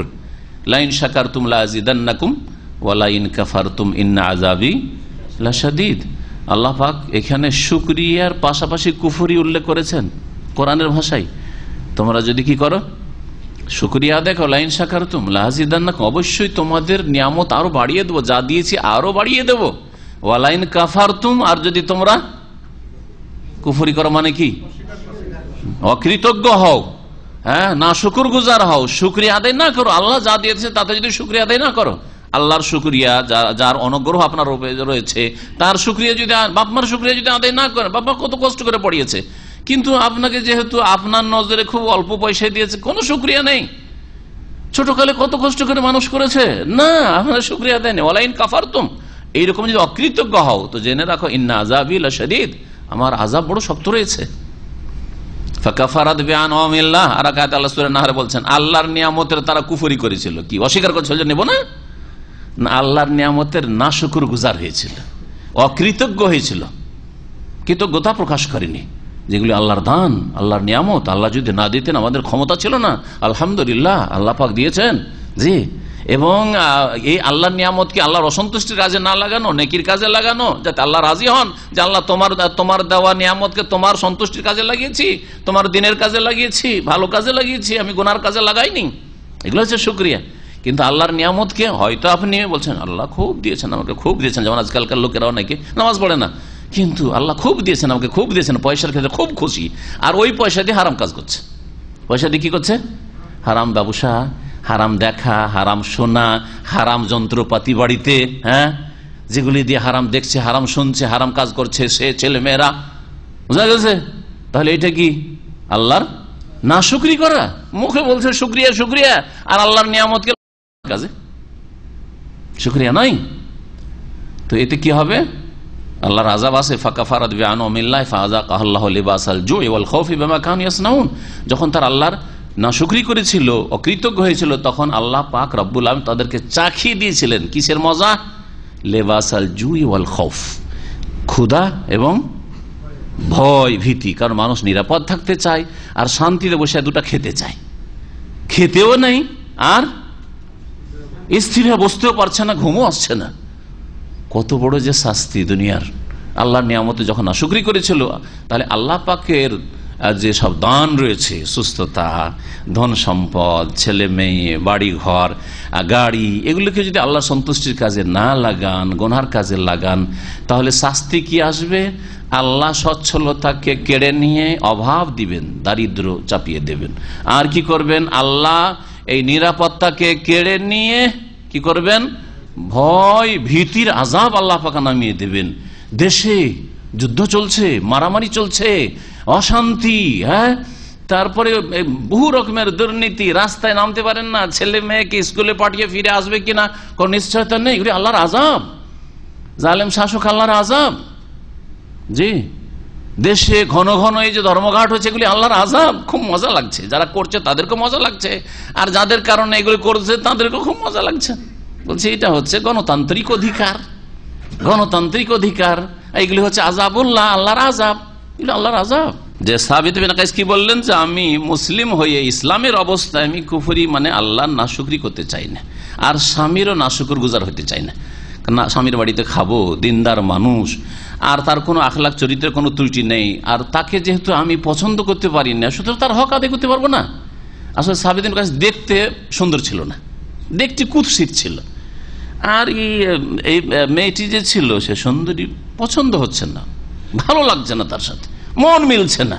হতে পারে এরকম, অনেক মেয়েদের হইতে পারে, অনেক ছেলেদের হইতে পারে, স্ত্রী সব ভালো কিন্তু মন মিলাতে পারছেন না, আপনি ভালোবাসায় জন্মাতে পারছেন না। তাহলে আল্লাহর রাস্তায় জুলুম করিয়েন না, ভালো ইজ্জতের সাথে, মান ইজ্জতের সাথে, সম্মানের সাথে বিদায় করে দেন, যাতে করে কোনো ভালো করে তার যেখানে শান্তি রয়েছে সেখানে চলে যায়।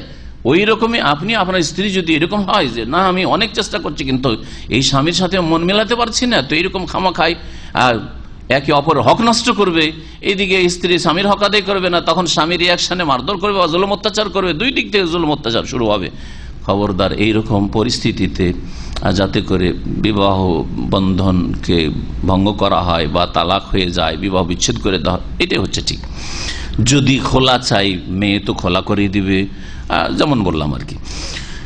নবী করিম সাল্লাল্লাহু আলাইহি ওয়াসাল্লাম বললেন ওই মেয়েটিকে, সাবিত ইবনে কায়েসের স্ত্রীকে, যে ভালো কথা, আতারুদ্দিন আলী হাদিকাতাহু, জানতেন নবী সাল্লাল্লাহু আলাইহি ওয়াসাল্লাম যে মোহরানা স্বরূপ একটি বাগান দিয়ে দিয়েছিলেন সাবিত ইবনে কায়েস। কত ভালোবাসতেন, কালো মানুষ যদি সুন্দরী রমণী পেয়ে যায় তো বুঝতেই পারেন, এ বাগান দিয়েছিল। নবী সাল্লাল্লাহু আলাইহি ওয়াসাল্লামের সাহাবীরা বাগান দিয়ে বিয়ে করতেন, আর এখন ধোঁকা দিয়ে বিয়ে করছেন, ধারের মোহর, ধারের, জি ফেকার মাসলায় জায়েজ করেছে তাই করছেন। নবী সাহাবীরা ধারের মোহরে বাকি থাকলো, এত টাকা কাবিন নামা, ওই নামা হয়েই থাকলো, কখনো নেমে মেয়ের ঘরে পয়সা, মেয়ের পকেটে পয়সা আসলো না। জি হ্যাঁ, ধোকাবাজি সব।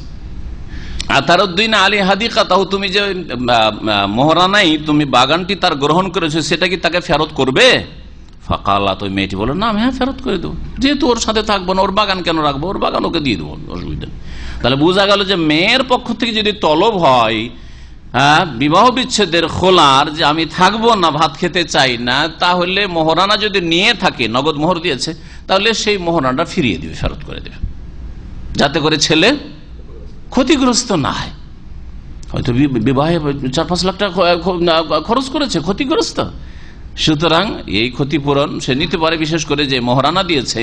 বরং ওলামারা মোহরানার ওপরেও যদি আরো ক্ষয়ক্ষতি হয়ে থাকে আর দাবি করে, সেই ক্ষেত্রে যথাসাধ্য তার দাবি পূরণ করে মাঝখানে সালিস, তৃতীয় পক্ষ অথবা যে হাকিম কাজী হবে, বিবাহ বিচ্ছেদ করে দিবে মীমাংসা করে। ফাকালাত, না মেয়েটি বলল যে হ্যাঁ তার বাগান তাকে ফিরিয়ে দেব। ফাকালা রাসূলুল্লাহ সাল্লাল্লাহু আলাইহি ওয়াসাল্লাম, রাসূলুল্লাহ সাল্লাল্লাহু আলাইহি ওয়াসাল্লাম বললেন ওই সাবেতকে ডেকে, ইকবালিল হাদিকা, বাগান তুমি তোমার গ্রহণ করো, যাও বাগান নিয়ে যাও তুমি। ওয়া তুতাল্লিকুহা তাতলিকা, অন্য রিওয়ায়াতে রয়েছে ওয়া তাল্লিকহা তাতলিকা, আর একে এক তালাক দিয়ে দাও, তাতলিকা বলা হয়েছে। সুতরাং খোলা, তালাক না ফাসখ, বিবাহ বিচ্ছেদ, এই ক্ষেত্রে ফুকাহাদের দ্বিমত রয়েছে। একদল ফুকাহারা বলছেন, ওলামারা বলছেন যে খোলাটা একটা তালাক, তালাকে বাইন, হ্যাঁ বিচ্ছিন্নকারী তালাক। আর একদল বলছেন এটা ফাসখ, মানে বিবাহ বিচ্ছেদ, এটা কোনো তালাক নাই, কারণ মেয়ের পক্ষ থেকে যেহেতু ডিমান্ড হচ্ছে। তালাক বললে অসুবিধা নেই, যারা তালাক বলেছেন তারা এই হাদিসকে দলিল হিসেবে পেশ করেছেন। তালাক হইলে সেইটি হচ্ছে তালাকে বাইন, মানে বিবাহ, যে খোলা তালাক হতেই ওই মেয়েটি স্বামীর থেকে বিচ্ছিন্ন হয়ে যাবে, আর ওর ইদ্যত হচ্ছে মাত্র 1 মাস, একটা মাসিক 1 মাস অপেক্ষা করবে, তারপর ইস্তেবরায়ে রহিম হয়ে যাবে। কি জন্য? যাতে করে বোঝা যায় যে এই স্বামী থেকে পেটে কোনো বাচ্চা নেই, একবার মাসিক হয়ে গেলে ক্লিয়ার হয়ে গেল, নিশ্চিত হয়ে গেল। হ্যাঁ, যাতে করে আবার যদি অন্য জায়গায় হইতে পারে 3-4 মাস স্পষ্ট হলো না যে পজিটিভ আছে, হ্যাঁ পেটে বাচ্চা আছে, আর অন্য ঘরে গিয়ে ইদ্যত পার হয়ে বিয়ে হয়ে গেল, বিয়ে হওয়ার পরে তার সাথে সহবাস শুরু হইলো, এই বাচ্চা কার? আগের স্বামীর বীর্য দিয়ে, তাহলে এই বাচ্চার বাপ হচ্ছে আগের স্বামী। আর যদি এই নতুন স্বামীর হয়, তাহলে এই বাচ্চার বাপ হচ্ছে এই নতুন স্বামী। তখন দ্বন্দ্বে পড়ে যাবেন, কারণ এর উপর অনেক মাসাইল নির্ভরশীল। এই ছেলে ভাগ পাবে তো ওই আগের, এই মহিলার আগের স্বামীর ধন সম্পদ থেকে ভাগ পাবে না এই নতুন স্বামীর, বোঝা গেছে না? যার বীর্য দিয়ে পয়দা হয়েছে তার জমি জায়গায় ধন সম্পদে ভাগ পাবে, অন্যের পাবে না, বোঝা গেছে? সেই জন্য এই হিকমতের কারণে ইদ্যত রয়েছে। এই হিকমতের কারণ এটা একটি গুরুত্বপূর্ণ হিকমত। আরো হিকমত রয়েছে, আজকাল মেডিকেল সায়েন্স প্রমাণ করছে যে একই সময় বা এই 3 মাস বা 3 মাসিক যে ইদ্যত রয়েছে তালাকের ক্ষেত্রে, 3 মাসের মধ্যে একাধিক পুরুষ যদি কোনো মহিলার সাথে মেলামেশা করে, সহবাস করে, তাহলে যারা মেলামেশা করবে যেই মহিলার সাথে মেলামেশা হবে তাদের মারাত্মক রোগে আক্রান্ত হওয়ার আশঙ্কা রয়েছে। আজকালকার কাফেরদের মেডিকেল সায়েন্সও প্রমাণ করে দিচ্ছে কোরআনের হাক্কানিয়ত এবং দ্বীন ইসলাম যে হক সত্য আল্লাহ প্রদত্ত বিধান, এটা প্রমাণ করে দিচ্ছে। সুতরাং যারা এগুলি পড়াশোনা করছে তারা জেনে শুনে যে ইসলাম সত্য দিন, জেনে শুনে মহব্বতের সাথে ইয়াকিনের সাথে ইসলাম গ্রহণ করছে। বড় হিকমত রয়েছে। ইদ্যত এমনি নয় যে খামাখাতে এই 3 মাস একটা মহিলাকে বসিয়ে রাখবে, অথচ একটা ছেলে প্রস্তুত হয়ে আছে বিয়ে করার জন্য, এখনই তালাক হয়েছে, আর ছেলেটা বলছে আমি তো 1 মাসের মধ্যে বিদেশ চলে যাবো, এখন আমার সাথে বিয়ে দিবে, দাও না হইলে আমি দিলাম টান, আমি তো চলে যাবো বিদেশে। আর আপনার বলছেন শরীয়তের মাসলা, এটা জটিল, 3 মাস অপেক্ষা করতে হবে না। বড়ই হিকমত রয়েছে, কারণ বিবাহ হইলে তার সাথে সহবাস শুরু হবে।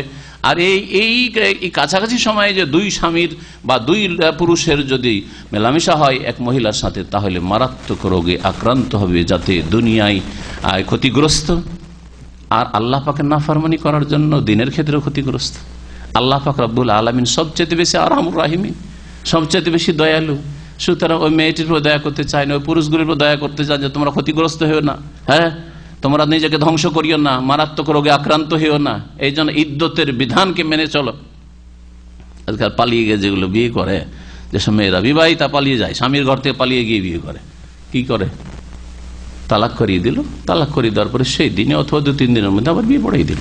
হারাম, এই বিয়ে হয় না। এবং তাদের দুনিয়াতেও ক্ষতি করছে, দুনিয়ারও ক্ষতি, যেমন বললাম স্বাস্থ্যগত ক্ষতি আর আখিরাতেরও ক্ষতি। খোলার ক্ষেত্রে কি বললাম, একটি ইদ্যতের কথা হাদিসে রয়েছে, তাতাদ্দু বিহাইযা, 1 মাসিক 1 হাইজ ইদ্যত পার করবে, তারপরে বিবাহ করতে পারে। 1 মাসিক এই তালাক যদি খোলা তালাক হয়ে যায়, মেয়ের পক্ষ থেকে ডিমান্ড করে যদি তালাক হয়ে যায়, তাহলে সেই মেয়েটিকে সরাসরি আর ফিরিয়ে নিতে পারবে না, বিচ্ছিন্ন তালাক হয়ে গেল। আবার নতুন ভাবে যদি ফিরিয়ে নিতে হয়, তার নতুন ভাবে বিবাহ বসতে হবে। ওগুলো তালাকের মাসলা ইনশাআল্লাহ কিতাবুত তালাক যখন আসবে তখন বিস্তারিত আলোচনা করা যাবে। যদি স্বামী স্ত্রীতে ঝগড়া হয় আর মেয়ে বলে যে স্বামীর সাথে আমি থাকবো না, তো এই ক্ষেত্রে করণীয় কি? এই সম্পর্কে শাইখুল ইসলাম ইবনে তাইমিয়া রাহমাতুল্লাহ আলাইহি বলছেন, আশ-শারিউ লা ইউকরিহুল মারআতা আলা নিকাহ ইযা লাম তুরিদহু।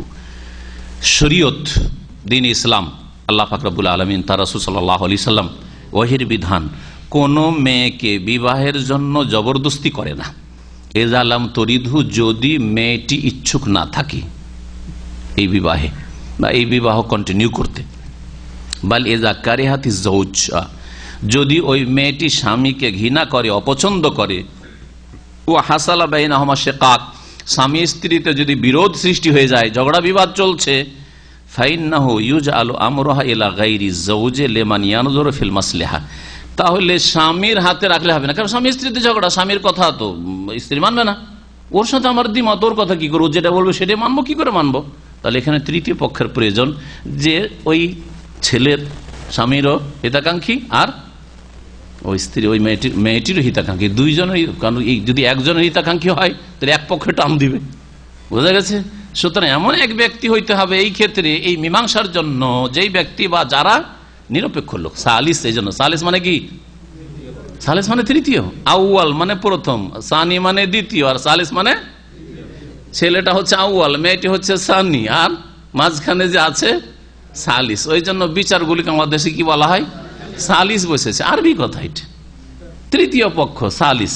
মেয়ে যদি থাকতে না চায়, স্বামী স্ত্রীতে যদি ঝগড়া দ্বন্দ্ব শুরু হয়, তাহলে এমন এক ব্যক্তির ওপর এই মীমাংসার দায়িত্ব ন্যস্ত করতে হবে। লিমান ইয়ানজুরু ফিল মাসলিহা মিন আহলিহা, মান নাজরে ফিল মাসলিহাতে মিন আহলিহা, ফায়ুখাল্লিসুহা মিন আয-যাওজি বিদুনি আমরিহি ফাকাইফা তুসারু মাহু আবাদান বিদুনি আমরিহা। এখানে যে কথাটি বলছেন সেটা হচ্ছে যে এই ক্ষেত্রে যারা ওই মেয়েটির, যেহেতু মেয়েটি তলব করছে আর মেয়েটি পছন্দ করতে পারছেন না, তো মেয়েটির উপকারিতা কিসে রয়েছে এই বিষয়ে একটু ভাবনা চিন্তার জন্য এক ব্যক্তির উপর দায়িত্ব ন্যস্ত করতে হবে। ওই মেয়ের পক্ষের মেয়ে পরিবারের পুরুষ ব্যক্তি একটু দূরদর্শিতা থাকে, তা চিন্তা করবে। তার সাথে সাথে এই পরিবারের ওই মেয়েটির কিসে ফায়দা আছে, মেয়ের পরিবারের কিসে ফায়দা আছে, সবকিছু চিন্তা ভাবনা করে যদি দেখা যায় যে মেয়ে কোনো মতেই রাজি হচ্ছে না, আর দুইজনের মাঝে মীমাংসা করাও সম্ভব হচ্ছে না, মীমাংসা করিয়ে দিতে পারলে তো সবচেয়ে ভালো।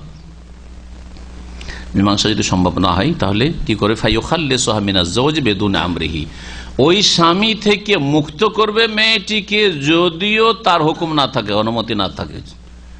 কোর্টে অনেক সময় ডাকে ছেলেকে যে তুমি আসো, তোমার স্ত্রী থাকতে চায় না, কেস করেছে, হ্যাঁ আদালতে আসো। হাজিরে হয় না, একদিন তারিখ গেল, আর একদিন তারিখ গেল, হাজির হইল না। তাহলে কোর্টের কি রয়েছে, অধিকার রয়েছে যে বিবাহ বিচ্ছেদ ঘোষণা করবে, যদিও স্বামী হাজির না হয়। জি, তাকে মুক্ত করবে। আল্লাহ পাক কোরআনে কারিমে এই খোলা সম্পর্কে কি বলেছেন, ওয়াইন, যদি স্বামী স্ত্রীতে ঝগড়া বিবাদ দ্বন্দ্ব শুরু হয়, ওয়াইন খিফতুম শিকাকা বাইনাহুমা ফাবাসু হাকামান মিন আহলিহি ওয়া হাকামান মিন আহলিহা ইন ইউরিদা ইসলাহা ইউওয়াফিকিল্লাহু বাইনাহুমা। ওয়াইন খিফতুম শিকাকা বাইনাহুমা, তোমরা যদি স্বামী স্ত্রীর মাঝে বিরোধ ঝগড়া দ্বন্দ্বের আশঙ্কা করে যে দুইজনে ঝগড়া বেঁধে গেছে, ফাবাসু হাকামান মিন আহলিহি ওয়া হাকামান মিন আহলিহা, ছেলে পক্ষ থেকে একজন বিচারপতি পাঠাও, ওয়া হাকামান মিন আহলিহা, আর মেয়ে পক্ষ থেকে একজন হাকাম বিচারপতি পাঠাও, দিয়ে তারা কি করুক, এই ছেলে এবং মেয়ে স্বামী স্ত্রী দুইজনে যদি মীমাংসা চায়, ঝগড়া হয়ে গেছে কিন্তু দুজনে মিলতে চায় যে থাকবো আর আমি রাখবো, যদি এদের এই উদ্দেশ্য থাকে, ইউওয়াফিকিল্লাহু বাইনাহুমা, তাহলে আল্লাহ পাক তাদের মাঝে সমন্বয় করিয়ে দেবেন, হ্যাঁ মেলার ব্যবস্থা করে দেবেন, মীমাংসার ব্যবস্থা করে দেবেন। আর যদি না হয় তাহলে তখন বিবাহ বিচ্ছেদ করে দিবে, যেমন বললাম। তারপরের হাদিস, ওয়ানিল হাসানি আন সামুরাতা আনিন নবী সাল্লাল্লাহু আলাইহি ওয়াসাল্লাম قال ايما امراه زوجها وليان فهي للاول منهما رواه احمد والاربعه وحسنه الترمذي। হাসান বসরি রাদিয়াল্লাহু তাআলা আনহু থেকে বর্ণিত, তিনি সাহাবী সামরা ইবনে জুনদুব রাদিয়াল্লাহু তাআলা আনহু থেকে বর্ণনা করেন। তিনি বর্ণনা করেছেন নবী করিম সাল্লাল্লাহু আলাইহি ওয়াসাল্লাম থেকে, নবী সাল্লাল্লাহু আলাইহি ওয়াসাল্লাম বলেছেন, আইয়ুমা ইমরাআতিন জাওয়াজাহা ওয়ালিয়ান, যে কোনো মেয়ের বা মহিলার যদি দুই অভিভাবককে বিয়ে পড়ায়, এক অভিভাবক একটা ছেলের সাথে বিয়ে পড়িয়েছে, আর এক অভিভাবক আর এক ছেলের সাথে বিয়ে পড়িয়ে দিয়ে বসে আছে, হতে পারে এরকম। আজকে আর না হয় টেলিফোন যোগাযোগ আছে, এক যুগ ছিল যোগাযোগ ছিল না। আর মেয়ের দুই ভাই আছে, দুইজনে একই স্তরের হইতে হবে, দুইজনে একই স্তরের হইতে হবে। যদি একই স্তরের না থাকে, একজন কাছের আর একজন দূরে, তো কাছের জনের কথা গ্রহণযোগ্য, অন্য বিয়ের কোনো গুরুত্ব নেই, ওটা বিয়েই হয়নি। বাপের ক্ষেত্রে বাপ একটাই হয়, তাই না? দাদার ক্ষেত্রে দাদা একটি হয়, হ্যাঁ কাছের দাদা থাকতে ওপরে দূরের দাদা যাবে না। ছেলের ক্ষেত্রে একাধিক ছেলে হইতে পারে, ছেলেটা বলছেন না, ছেলে যে অলি হইতে পারে, সাবালক ছেলে হইলে, কথা বলেছে না? জি হ্যাঁ, ছেলের ক্ষেত্রে সমান, দুই ছেলে থাকতে পারে, দুটি সাবালক ছেলে। মহিলা বিয়ে করবে, জি বিয়ে করে যদি গুনাহ থেকে বাঁচতে পারে, বিয়ে না করার চাইতে ভালো। বিধবা হয়ে তালাক প্রাপ্তা হয়ে আছে আর 40-45 বয়স হয়ে গেছে, তারপরেও গুনাহ থেকে বাঁচতে গিয়ে হিমশিম খাচ্ছে, তাহলে এর জন্য বিবাহ করে নেওয়া আবশ্যক। কোন কোন ক্ষেত্রে আবশ্যক জরুরি, আর কোন ক্ষেত্রে অবশ্যই এমনি সাধারণ ক্ষেত্রে বিবাহ করে নেওয়া ভালো, যাতে করে গুনার আশঙ্কা না থাকে। মেয়ের পক্ষ থেকে গুনার আশঙ্কা না থাকলে অসৎ লোকদের পক্ষ থেকে গুনার এরকম কিছু থাকতে পারে যে অসৎ উদ্দেশ্য করবে। তো একই স্তরে অভিভাবক হইতে হবে, ভাইয়েরা একই স্তরের, ভাইয়েরা একই স্তরের। গত সপ্তাহে না তার আগের সপ্তাহে জিজ্ঞেস করছিলাম যদি ভাইয়েরা থাকে তো কোন ভাই ওলি হবে, তো অধিকাংশ আওয়াজগুলি এসেছিল বড় ভাই। দলিল চাওয়া হয়নি, আর আমিও এই বিষয়টা উঠাইনি, কারণ আসছে, তা আজকে আসছে বিষয়টা, বুঝা গেছে। যদি আপনাকে জিজ্ঞেস করে আপনি যে বড় ভাই করলেন, তো বড় ভাইয়ের অধিকারটা কিসের? বড় সেই জন্য দলিল তো লাগবে তার জন্য। বড় ভাই হয়তো আলেম নয়, মেজো ভাই সেজো ভাই বড় আলেম, তো এদিক দিয়ে তোর গুণ বেশি আছে। হ্যাঁ, বড় ভাই অশিক্ষিত কিন্তু হচ্ছে শিক্ষিত, দুনিয়া বুঝে। হ্যাঁ, বড় ভাই অত দিনদার না, কিন্তু মেজো সেজো দিনদার, এদিক দিয়ে তার মধ্যে বেশি ভালো গুণ আছে। তাহলে কি করে শুধু বড় ভাইকে আপনি প্রাধান্য দেবেন যে বড় ভাই যেটা বিয়ে দেবে সেটাই না। তো এখন হাদিসটা এই বিষয়ে রয়েছে, আর অনেকগুলি মাসালাতে রয়েছে। যে কোনো মহিলার বিবাহ যদি দিয়ে দেয় ওলিয়ানে দুইজন অভিভাবক, দুই ওলি, ফাহিয়া লিল আউয়াল মিনহুমা, তাহলে ওই মেয়েটি প্রথম স্বামীর হবে দুইজনের মধ্য থেকে। দুই স্বামীর সাথে দুই ওলি বিবাহ দিয়ে দিয়েছে দুই ছেলের সাথে, প্রথম ছেলের জন্য ওই মেয়েটি হবে। অর্থাৎ প্রথম স্বামী, যেটা প্রথম বিবাহ হয়েছে, 1 ঘন্টা আগে একটা বিয়ে হয়েছে, 1 ঘন্টা পরে আর একটা বিয়ে হয়েছে, বা একদিন আগে পরে বা আর কিছু, তাহলে যেটা আগে হয়েছে সেটাকে কি করা যাবে? গ্রহণযোগ্য মনে করা হবে। আর পরে যে বিবাহটি হয়েছে, কারণ বিবাহটা আসলে বিবাহের জায়গায় তো হয়নি, কারণ বিবাহিতার বিয়েই হয় না, বিবাহিতার বিবাহই হয় না। সুতরাং এই পালিয়ে গিয়ে যে সব স্বামীর ঘর থেকে বিবাহ বন্ধনে আছে, স্বামী আছে, স্বামীর ঘর থেকে বলে বাপের ঘরই হয়তো আছে, কিন্তু বিয়ে হয়ে গেছে, বিয়ে হয়েছে আর মেয়ে বিদেশে এসছে স্বামী, এদিকে মেয়ে পালিয়ে গিয়ে আর এক ছেলেকে বিয়ে করলো, বিয়েই হয় না। কারণ বিয়ে তো কোনো জায়গাতে হয়নি, বিয়ের তো একটা স্থান লাগবে। এ মেয়ে তো বিবাহিতা। আল্লাহ বলছেন ওয়াল মুহসানাতু মিনান নিসা, পঞ্চম পারার প্রথম আয়াত, বিবাহিতা মহিলাকে বিবাহ করা হারাম, বিবাহ হয় না যতক্ষণ পর্যন্ত তালাক না হবে, তালাক না হয়ে ইদ্যত শেষ না হবে, অথবা স্বামী মারা না যাবে, মারা যাওয়ার পরে ইদ্যত না পার হবে, ততক্ষণ পর্যন্ত হালাল হয় না। সুতরাং এই বিয়েগুলি মোটেই হয় না বিয়ে জেনা হচ্ছে। রাওয়াহু আহমদ, হাদিস মুসনাদ আহমদের রয়েছে, ওয়াল আরবা, আবু দাউদ, নাসাই, তিরমিজি, ইবনে মাজাহ রয়েছে, হাসানাহু তিরমিজি, ইমাম তিরমিজি হাদিসটিকে হাসান বলেছেন। হাদিস হচ্ছে হাসান। ভাষ্যকার বলছেন অভিভাবকত্ব সম্পর্কে, ওয়ালায়াতুন নিকাহে মুরাত্তাবাতুন, বিবাহের যে ওয়ালায়াত মানে অভিভাবকত্ব, অভিভাবক হওয়া, এটার একটা সিরিয়াল রয়েছে, তারতিব রয়েছে। শুরু করতে হবে কোনখান থেকে, কোন ব্যক্তি থেকে? মিনাল আব, বাপ থেকে। বাপ থাকতে অন্য কেউ বলি না। বাপের চাইতে হিতাকাঙ্ক্ষী পুরুষদের মধ্যে মেয়ের জন্য আর কেউ হইতে পারে না। জি। 2 নম্বরে ফালজাদ্দ, দাদা। জি, কোন দাদা? আপন দাদা। আরবিতে জাদা বা নানাকে বলা হয়, সেজন্য বলছি যে দাদা মানে বাপের বাপ। জি। ওয়াইন আলা। 3 নম্বরে ফাল ইবনু, দাদা যদি না থাকে তো ছেলে, সাবালক ছেলে যদি থাকে তো মায়ের বিবাহ দেওয়ার ক্ষেত্রে তার অধিকার বেশি রয়েছে। হয়তো তার মামা আছে, মামা যদি বলে যে আমার বোনের আমি বিয়ে দেবো না, তোমার অধিকার নেই, ছেলে আছে, ছেলে বেশি কাছের, মহিলার ভাইয়ের চাইতে ছেলে কাছের। জি, ছেলের 3 নম্বরে স্থান। ওয়াইন নাজালা, যতই নিচে নেমে যাক না কেন, মানে ছেলে হোক, ছেলের ছেলে, পোতা, যাকে নাতি বলছেন, ছেলের ঘরের এই হোক। সুম্মাল আকরাব, তারপরে অধিক নিকটবর্তী, তারপরে অধিক নিকটবর্তী আরগুলি ভাষ্যকার বর্ণনা করেনি। অধিক নিকটবর্তী আর কি হবে? আমাদের সামনে এখন কাছের ভাই আছে আর চাচা আছে।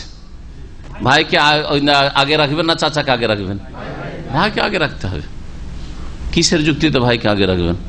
চাচা যদি বলে আমি মুরব্বী, আমাদের সমাজে চাচা, অনেক সময় বাপ বেঁচে আছে কিন্তু যেহেতু বড় চাচা ও বাড়ির সবকিছু বড় চাচা চালাচ্ছে। আমার দেশের সমাজ বা পরিবার তো আর কোনো ইসলামিক পরিবার নাই, এই জন্য বাপের কোনো ক্ষমতা নেই। একটা জামা কিনে দিবে তো বাপ ছেলেকে কিনে দিতে পারে না, যা তোর চাচাকে বলগা। যারা গ্রামে গঞ্জে ঘর গৃহস্থী করে ওদের পারিবারিক কাঠামো বুঝেন তো আপনারা?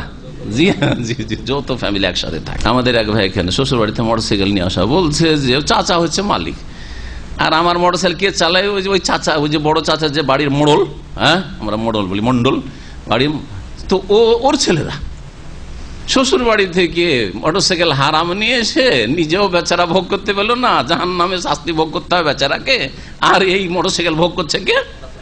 দুনিয়ায় ভোগ করছে চাচা তো ভাইরা, কারণ চাচা যেহেতু বাড়ির মালিক।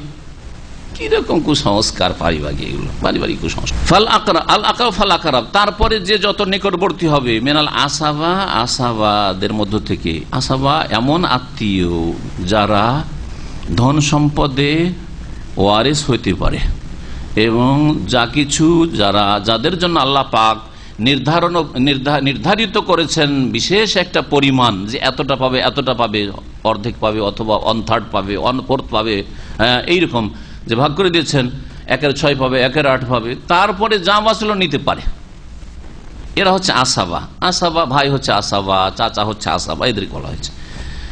তো ভাইকে আগে রাখবো না চাচাকে আগে রাখবো, এই ক্ষেত্রে যুক্তি সেটা হচ্ছে যে আলা হাসবে তাকদিবিহিম ফিল মিরাস, যারা ধন সম্পদের উত্তরাধিকারের ক্ষেত্রে অগ্রাধিকার রাখে,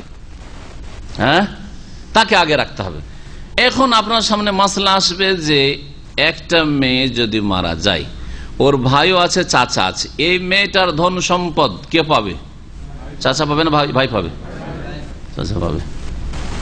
চাচা পাবে না ভাই পাবে? ভাই পাবে। তাহলে ভাই আগে। এই হলো তাহলে ওলিদের সিরিয়াল। জি, একে অপরকে ডিঙিয়ে গিয়ে বিয়ে দিয়ে দিবে এরকম হবে না, কাছেরটা থাকতে দূরের গুলো গিয়ে ডিঙিয়ে বিয়ে দিয়ে দিবে, এই বিয়ে হবে না।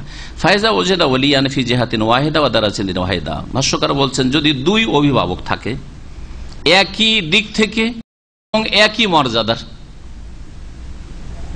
ওমিন হাইসুল কুওয়া ফি মুস্তাওয়ান ওয়াহিদ, একই স্তরের আর একই রকম শক্তিশালী। এর উদাহরণ হচ্ছে 2 ভাই, বা দুই ছেলে, দুটোই ছেলে, ছেলেকে একই নজরে দেখে, হ্যাঁ ছেলের মা, ঠিক না? ছেলে এটাও ছেলে, আপনার এটাও ছেলে, আপনার একই রকম, হ্যাঁ ভাই এটা আমার আপন ভাই, এটা আমার আপন ভাই, ঠিক না? ওয়াতাওয়াফারাত ফিহিমা শুরুতুল ওয়ালায়া, আর দুইজনের মধ্যে ওলি হওয়ার যে শর্তগুলি রয়েছে সেগুলি মজুদ আছে। ওলির শর্ত এর আগে উল্লেখ করা হয়েছে, সেগুলি আছে। দুটোই সাবালক, দুটোই দিনদার, ইত্যাদি ইত্যাদি যেগুলো রয়েছে। হ্যাঁ দুজনেই পুরুষ, একজন মেয়ে নয়, মহিলা নয়। কুদ্দেমা মিনহুমা মান আযানাত মিনহুমা ফি তাজওয়িজিহা, এখন দুইজনে বিয়ে, দুই ভাই বিয়ে দিতে চাইছে। এক ভাই বলছে আমি এই ছেলেটার সাথে বিয়ে দেবো, আর এক ভাই বলছেন আমি এই ছেলেটার সাথে বিয়ে দেবো। ঝগড়া বাড়িতে, হয়তো এর বন্ধু এটা চাইছে যে বন্ধুটাকে আমি ভগ্নিপতি করি, এ বলছে না আমার এটা আমার ভালো, আমার মনের মতো, এই ছেলেটাকে আমি ভগ্নিপতি করি। দুই ভাই ঝগড়া যদি হয়, হতে পারে না, পারে না, এরকম মাসলা, গুরুত্বপূর্ণ মাসাইল এগুলো পারিবারিক ক্ষেত্রে, বিবাহের ক্ষেত্রে। তো বলছেন যে যদি এইরকম হয়ে যায় যে ঝগড়া, তাহলে কাকে প্রাধান্য দেওয়া যাবে?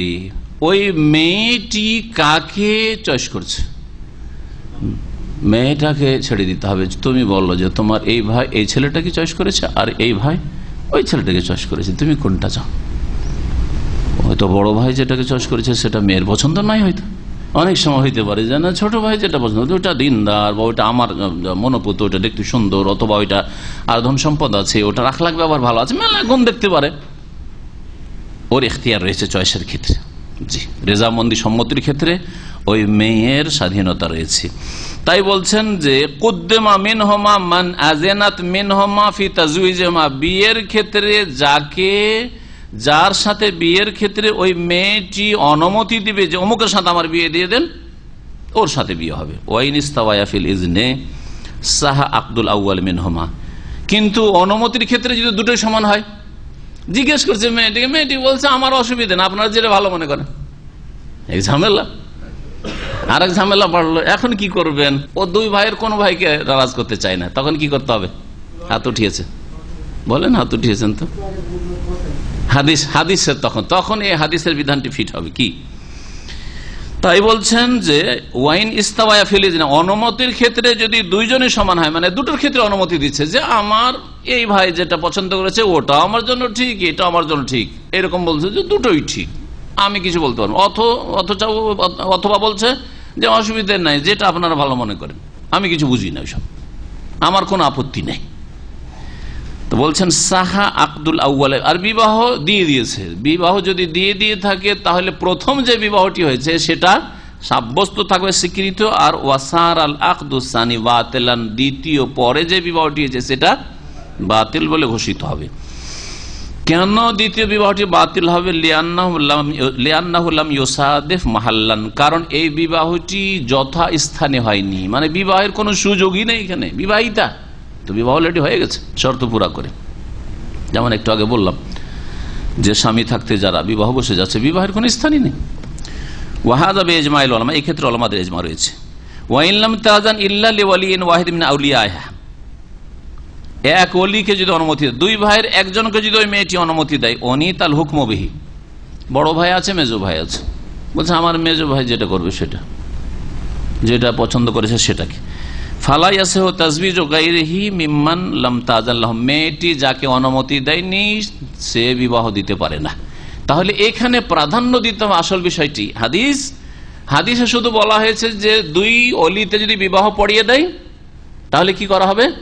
যে বিবাহটি আগে হয়েছে সেটা স্বীকৃত, পরে যেটা হয়েছে সেটা বাতিল, তাই না? আর আরেকটা হাদিসকে এর সাথে মিলান, দুটো সমন্বয় করেন, হ্যাঁ, যে মেয়ের কাছে কি করতে হবে? এজেন্ট অনুমতি নিতে হবে, আর তার অনুমতি যদি চুপ থাকে সেটা অনুমতি, হ্যাঁ ঠিক কিনা? কুমারীর ক্ষেত্রে তো অনুমতি নিতে হবে। তাহলে ওখানে অনুমতির ব্যাপারটা অত্যন্ত গুরুত্বপূর্ণ। মেয়ে যদি অনুমতি দেয় ছোট ভাইকে, মেজো ভাইকে, বড় ভাইকে অনুমতি না দেয়, তাহলে এটা প্রাধান্য পাবে নাকি যে আগে বিয়ে দিয়েছে সেটা প্রাধান্য পাবে? কোন হাদিসটাকে এখানে বলবৎ করবেন? মানে মেয়ের সম্মতিটাকে প্রাধান্য দেবেন না আগে বিবাহ হয়ে গেছে সেই জন্য ওটাকে প্রাধান্য দেবেন? যদিও মেয়ের মনের উল্টা, মেয়ের সম্মতিকে প্রাধান্য দিতে হবে। জি, তাই বলছেন যে যদি মেয়েটি একজন অলিকে অনুমতি দেয়, হ্যাঁ, তাহলে হুকুম তারই সাথে সম্পৃক্ত হবে। ফালা ইয়াসিহু তাজবিজু গায়রিহি মিম্মান লাম তা'যান লাহু, যাকে অনুমতি দেয়নি তার বিবাহ সহিহ শুদ্ধ হবে না। ওয়াইজাস্তাওয়ালিল মারাতি ওয়ালিয়ান ফাকসার মিন হাইসুল কারাবাতি আখাওয়াইন শাকিকাইন সুন্নাত তাকদিমুল আফজাল। এখন আপনাদের মাসলা আসলো যে ভাই কয়েকটা আছে আর সব ভাইগুলি সাবালক, এখন কোন ভাই বিবাহ দেবে বা ওলি হবে? আপনাদের অনেকে বলেছেন বড় ভাই, তাই না? কারণ আমাদের দেশে বাড়িতে পারিবারিক ক্ষেত্রে বড় ভাইয়ের একটু দাপট থাকে, হ্যাঁ দাপট থাকে বড় ভাইয়ের, যদি একটু বিচক্ষণ হয়, বিশেষ করে পড়াশোনা তো ঠিক থাকে। অনেক সময় দেখা গেছে, আমরা দেখেছি যে বড় ভাই কিছু পড়াশোনা জানে না, সেই জন্য মেজো সে দুটাই বাড়ির মালিকানা চালাচ্ছে, এরকম ব্যতিক্রম আছে। বলছেন যে মেয়ের ক্ষেত্রে দুই ওলি যদি সমান স্তরের হয় বরাবর, অথবা দুইয়ের বেশি কয়েকজন ওলি, কয়েক ভাই আছে, মিন হাইসুল কারা আত্মীয়তার ক্ষেত্রে, আখাওয়াইনে শাকিকাইনে যেমন আপন দুই ভাই, তাহলে এই ক্ষেত্রে মুস্তাহাব সুন্নত বলা যেতে পারে, বড়কে প্রাধান্য দেয়। সুন্নাত তাকদিমুল আফজালি, সুন্নত হচ্ছে উত্তমকে, হ্যাঁ প্রথম বড় ভাই না, প্রথম হচ্ছে তাদের মধ্যে যে সবচেয়ে উত্তম। উত্তম কোন দিক থেকে? দিনের দিক থেকে, শরীয়তের দিক থেকে, এলিমের দিক থেকে, আমলের দিক থেকে, আখলাকের দিক, এগুলো হচ্ছে উত্তম হওয়ার দিক। হ্যাঁ এলিমও ভালো আছে ইসলাম সম্পর্কে, আমলও ভালো আছে, আখলাক চরিত্র ভালো আছে, দিনদারি তাকওয়া ভালো আছে, তাহলে তাকে প্রাধান্য দেওয়া হচ্ছে সুন্নত। যদি দেখা যায় দুটোই আলেম মাশাআল্লাহ, দুটোই মদিনা, দুই ভাই মদিনা থেকে ফারেক হয়ে গেছে। হ্যাঁ আমাদের শেখ আকরামেরা 3 ভাই মদিনা থেকে ফারেক হয়ে গেছে, আমরা আলহামদুলিল্লাহ 3 ভাই মদিনা থেকে ফারেক। এখন কি করবেন? তো বলছেন যে যদি দেখা যায় যে আফজাল উত্তমের দিক থেকে যে দুটো তিনটেই সব সমান, ফাল আসান্ন, তাহলে যে অধিক বয়স প্রাপ্ত, যে বেশি বয়সের, বয়োজ্যেষ্ঠ, তার যে বড়, তাকে প্রাধান্য দেওয়া সুন্নাত। ফাইন তাসাহু, ঝগড়া লেগে গেছে, না বড় মানবো না, বড়টা বিয়ে দিবে, আমরা বিয়ে দেবো, আমরা বেশি বুঝি, ঝগড়া শুরু হয়ে গেছে, কি করবেন? তাহলে মেনে নিতে ছোটরা তাইলে হয়তো একই স্তরের, আর এই বিষয়টি ওয়াজিব নাই সুন্নাত। বলছে ফাইন তাসাহু, আপসে ঝগড়া শুরু হয়ে যায় যে কে ওলি হবে আর কে বিয়ে দিবে, একজন এক এক ছেলে চয়েস করে নিয়ে চলে আসে। সৌদি আরব আছেন, সৌদি আরব থেকে একটা ছেলে পছন্দ করে চলে গেছেন, আবার কেউ কুয়েত আছে, কুয়েতে পছন্দ করে চলে গেছে, হ্যাঁ কেউ ইউরোপমুখী, পশ্চিমামুখী, ও ইউরোপ আমেরিকা কানাডায় নিয়ে যাবে মেয়ে বোন, কেউ ওদিকে পছন্দ করে বসে আছে, সমস্যার শেষ নেই। তখন আকরা বাইনাহুমা বা উকরিয়া বাইনাহুমা, তখন কি করতে হবে? এদের মাঝে কোরা করে নিতে হবে, যেটাকে সাধারণদের ভাষায় লটারি বলা হয়, যদিও লটারি জুয়া, সেই জন্য এই শব্দটা আমাকে ঘৃণা লাগে, কিন্তু এই অর্থ বোঝানোর জন্য লটারি শব্দ বলতে, কোরা করা মানে ভাগ্য নির্ণয় করা। সবার নাম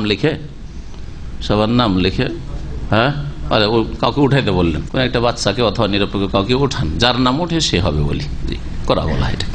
যেমন আমরা প্রাইজ দেওয়ার ক্ষেত্রে 10 জনকে দেবো, তখন যার নাম উঠে, যার নাম্বার উঠে। জি ওয়ালির ক্ষেত্রে যোগ্যতা আবশ্যক, এই ক্ষেত্রে কোরআনে কারীমের একটি আয়াত সূরা কাসাসের আয়াত নম্বর 26 ভাষ্যকার পেশ করেছেন, ওয়ালায়াতু আকদিন নিকাহ মিন জুমলাতিল ওয়ালায়াত আল্লাতী ইখতারু লাহাল আকফা, বিবাহ বন্ধনের জন্য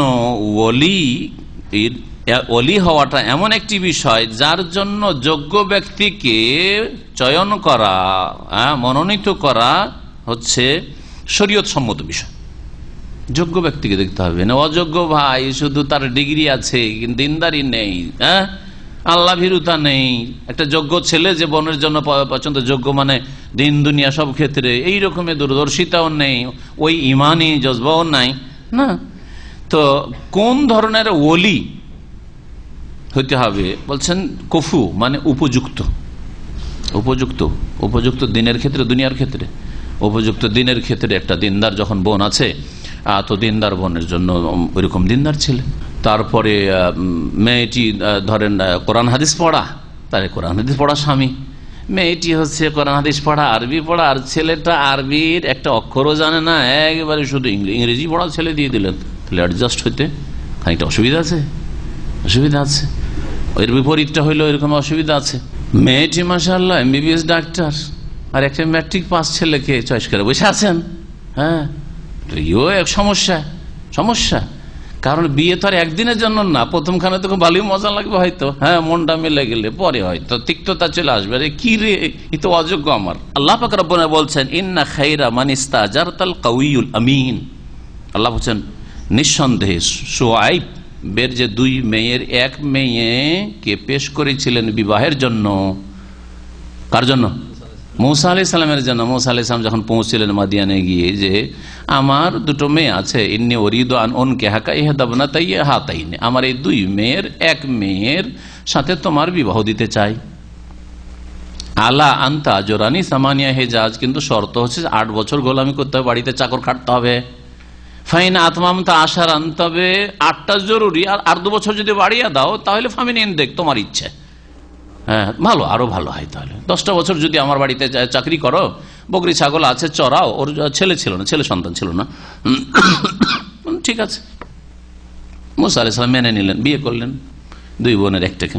তো এই ক্ষেত্রে মেয়ে এই বিবাহের প্রস্তাবের আগে মেয়ে এসে বাপকে বলেছে যে আব্বা, এই লোকটিকে কিন্তু খুব শক্তিশালীও দেখলাম আর আমানতদার দেখলাম।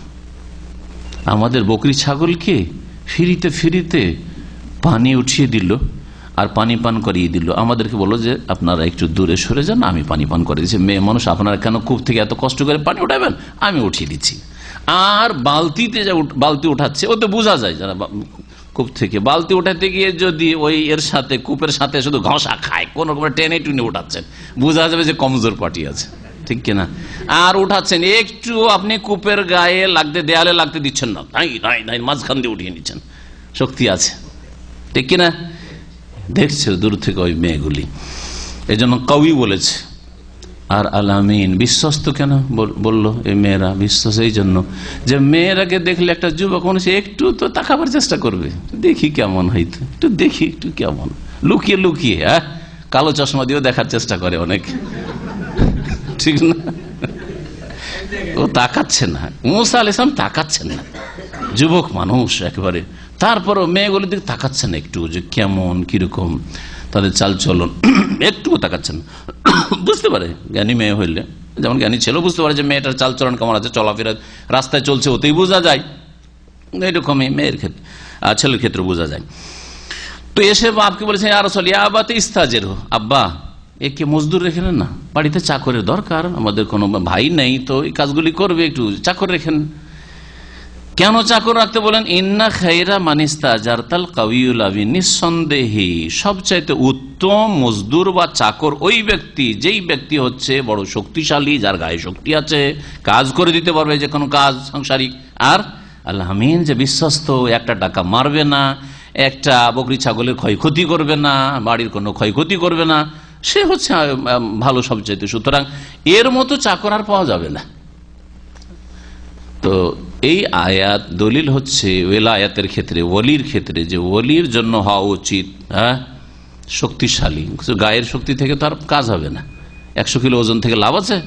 ব্রেনের শক্তি, যে কেমন ছেলে চয়েস করা উচিত, জি, শিক্ষাগত শক্তি, জ্ঞান বুদ্ধি, বিবেক, বিচক্ষণতা, জি, দূরদর্শিতা ইত্যাদি। আর আমিন, আমানতদার, দিনদারি, খেয়ানত করবে না। দুনিয়ার স্বার্থ, বোনের বিয়ে দিতে গিয়ে, হ্যাঁ মেয়ের বিয়ে দিতে নিজের ব্যক্তির স্বার্থকে বড় করে দেখবে না, যে এই যে হব বিয়েই হচ্ছে, বিয়ের সাথে আমার একটু পলিটিক্যাল খাতির টাতির আছে, সুতরাং এর ছেলের সাথে যদি আমি মেয়েটার বিয়ে দিতে পারি আর এখানে যদি একটা রিলেশন হয়ে যায়, তাহলে আমি চেয়ারম্যান আছি, চেয়ারম্যান থেকে একটা আগামীতে এমপি হওয়ার জন্য একটা টিকিট পাবো। ওইসব ধান্দাবাজি না করে মেয়েকে দিয়ে, আমানতদার হইতে হবে, দুনিয়ার ধান্দা যেন না। এই ছিল এই সম্পর্কে আলোচনা। এই হাদিস থেকে আরো একটি বিষয়, আসল বিষয়টি উল্লেখ করা জরুরি, সেটা হচ্ছে যে ইউফিদুল হাদিস, এই হাদিস থেকে আরো বোঝা যায় আন্নাহু লাউ যাওয়াজাহাল বাইদ মিনাল আউলিয়া, দূরের অভিভাবক কাছের অভিভাবক থাকতে যদি বিবাহ দিয়ে দেয়, মা ওজুদিল আকারিব, বাপ আছে ভাই দিয়ে দেয়, বা ভাই বিয়ে দিয়ে দিচ্ছে অথচ দাদা বেঁচে আছে, চাচা বিয়ে দিয়ে দিচ্ছে ভাতিজির অথচ ভাই মজুদ আছে, এরকম যদি হয়, তো আন্নাল আকদা লা ইয়াসিহু, এই দূরের ওলির মাধ্যমে যে বিবাহটি হচ্ছে, এই বিবাহ বন্ধন সহি শুদ্ধ নয়, বিবাহ হয় না, বিবাহ হয় না। কারণ নবী করিম সাল্লাল্লাহু আলাইহি ওয়াসাল্লাম বলেছেন যে প্রথম ব্যক্তি বিয়ে দিচ্ছে সে তো কাছের যে ব্যক্তি, কাছের ব্যক্তি থাকতে দূরের ব্যক্তির হবে না।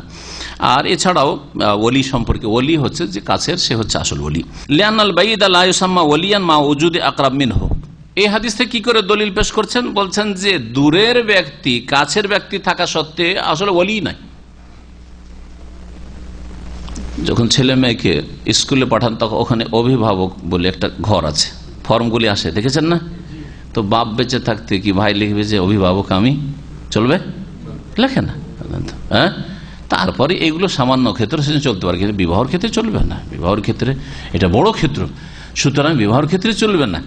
এই জন্য বাপ বেঁচে থাকতে, কাছের ওলি বেঁচে থাকতে দূরের ব্যক্তি ওলায়াত করবে, আসলে ওলি হতে পারেনি, কারণ এখনো তার ওই জায়গায় আসার সুযোগই আসেনি। জি, সিরিয়ালে যদি কয়েকজন থাকে, যে বিশেষ করে রাজতন্ত্রে ধরেন সিরিয়াল আছে, আরো দুটোর পরে আসবে, তো সরাসরি আসতে পারবে কি টপকে? না, ওকে সিরিয়াল আসতে হবে। এলে যদি তাতে যদি কোন রকমের চেঞ্জিং হয় সেটা আলাদা কথা, ওই রকম বিষয়টি। তারপরে হাদিস দেখা যাক। জাবের রাদিয়াল্লাহু তাআলা আনহু থেকে বর্ণিত, তিনি বলছেন কালা রাসূলুল্লাহ সাল্লাল্লাহু আলাইহি ওয়াসাল্লাম বলেন, আইয়ামা আবদিন তাযাওয়াজা বিগাইরি ইজনি মাওয়ালি আও আহলিহি ফাহুয়া আহিরুন।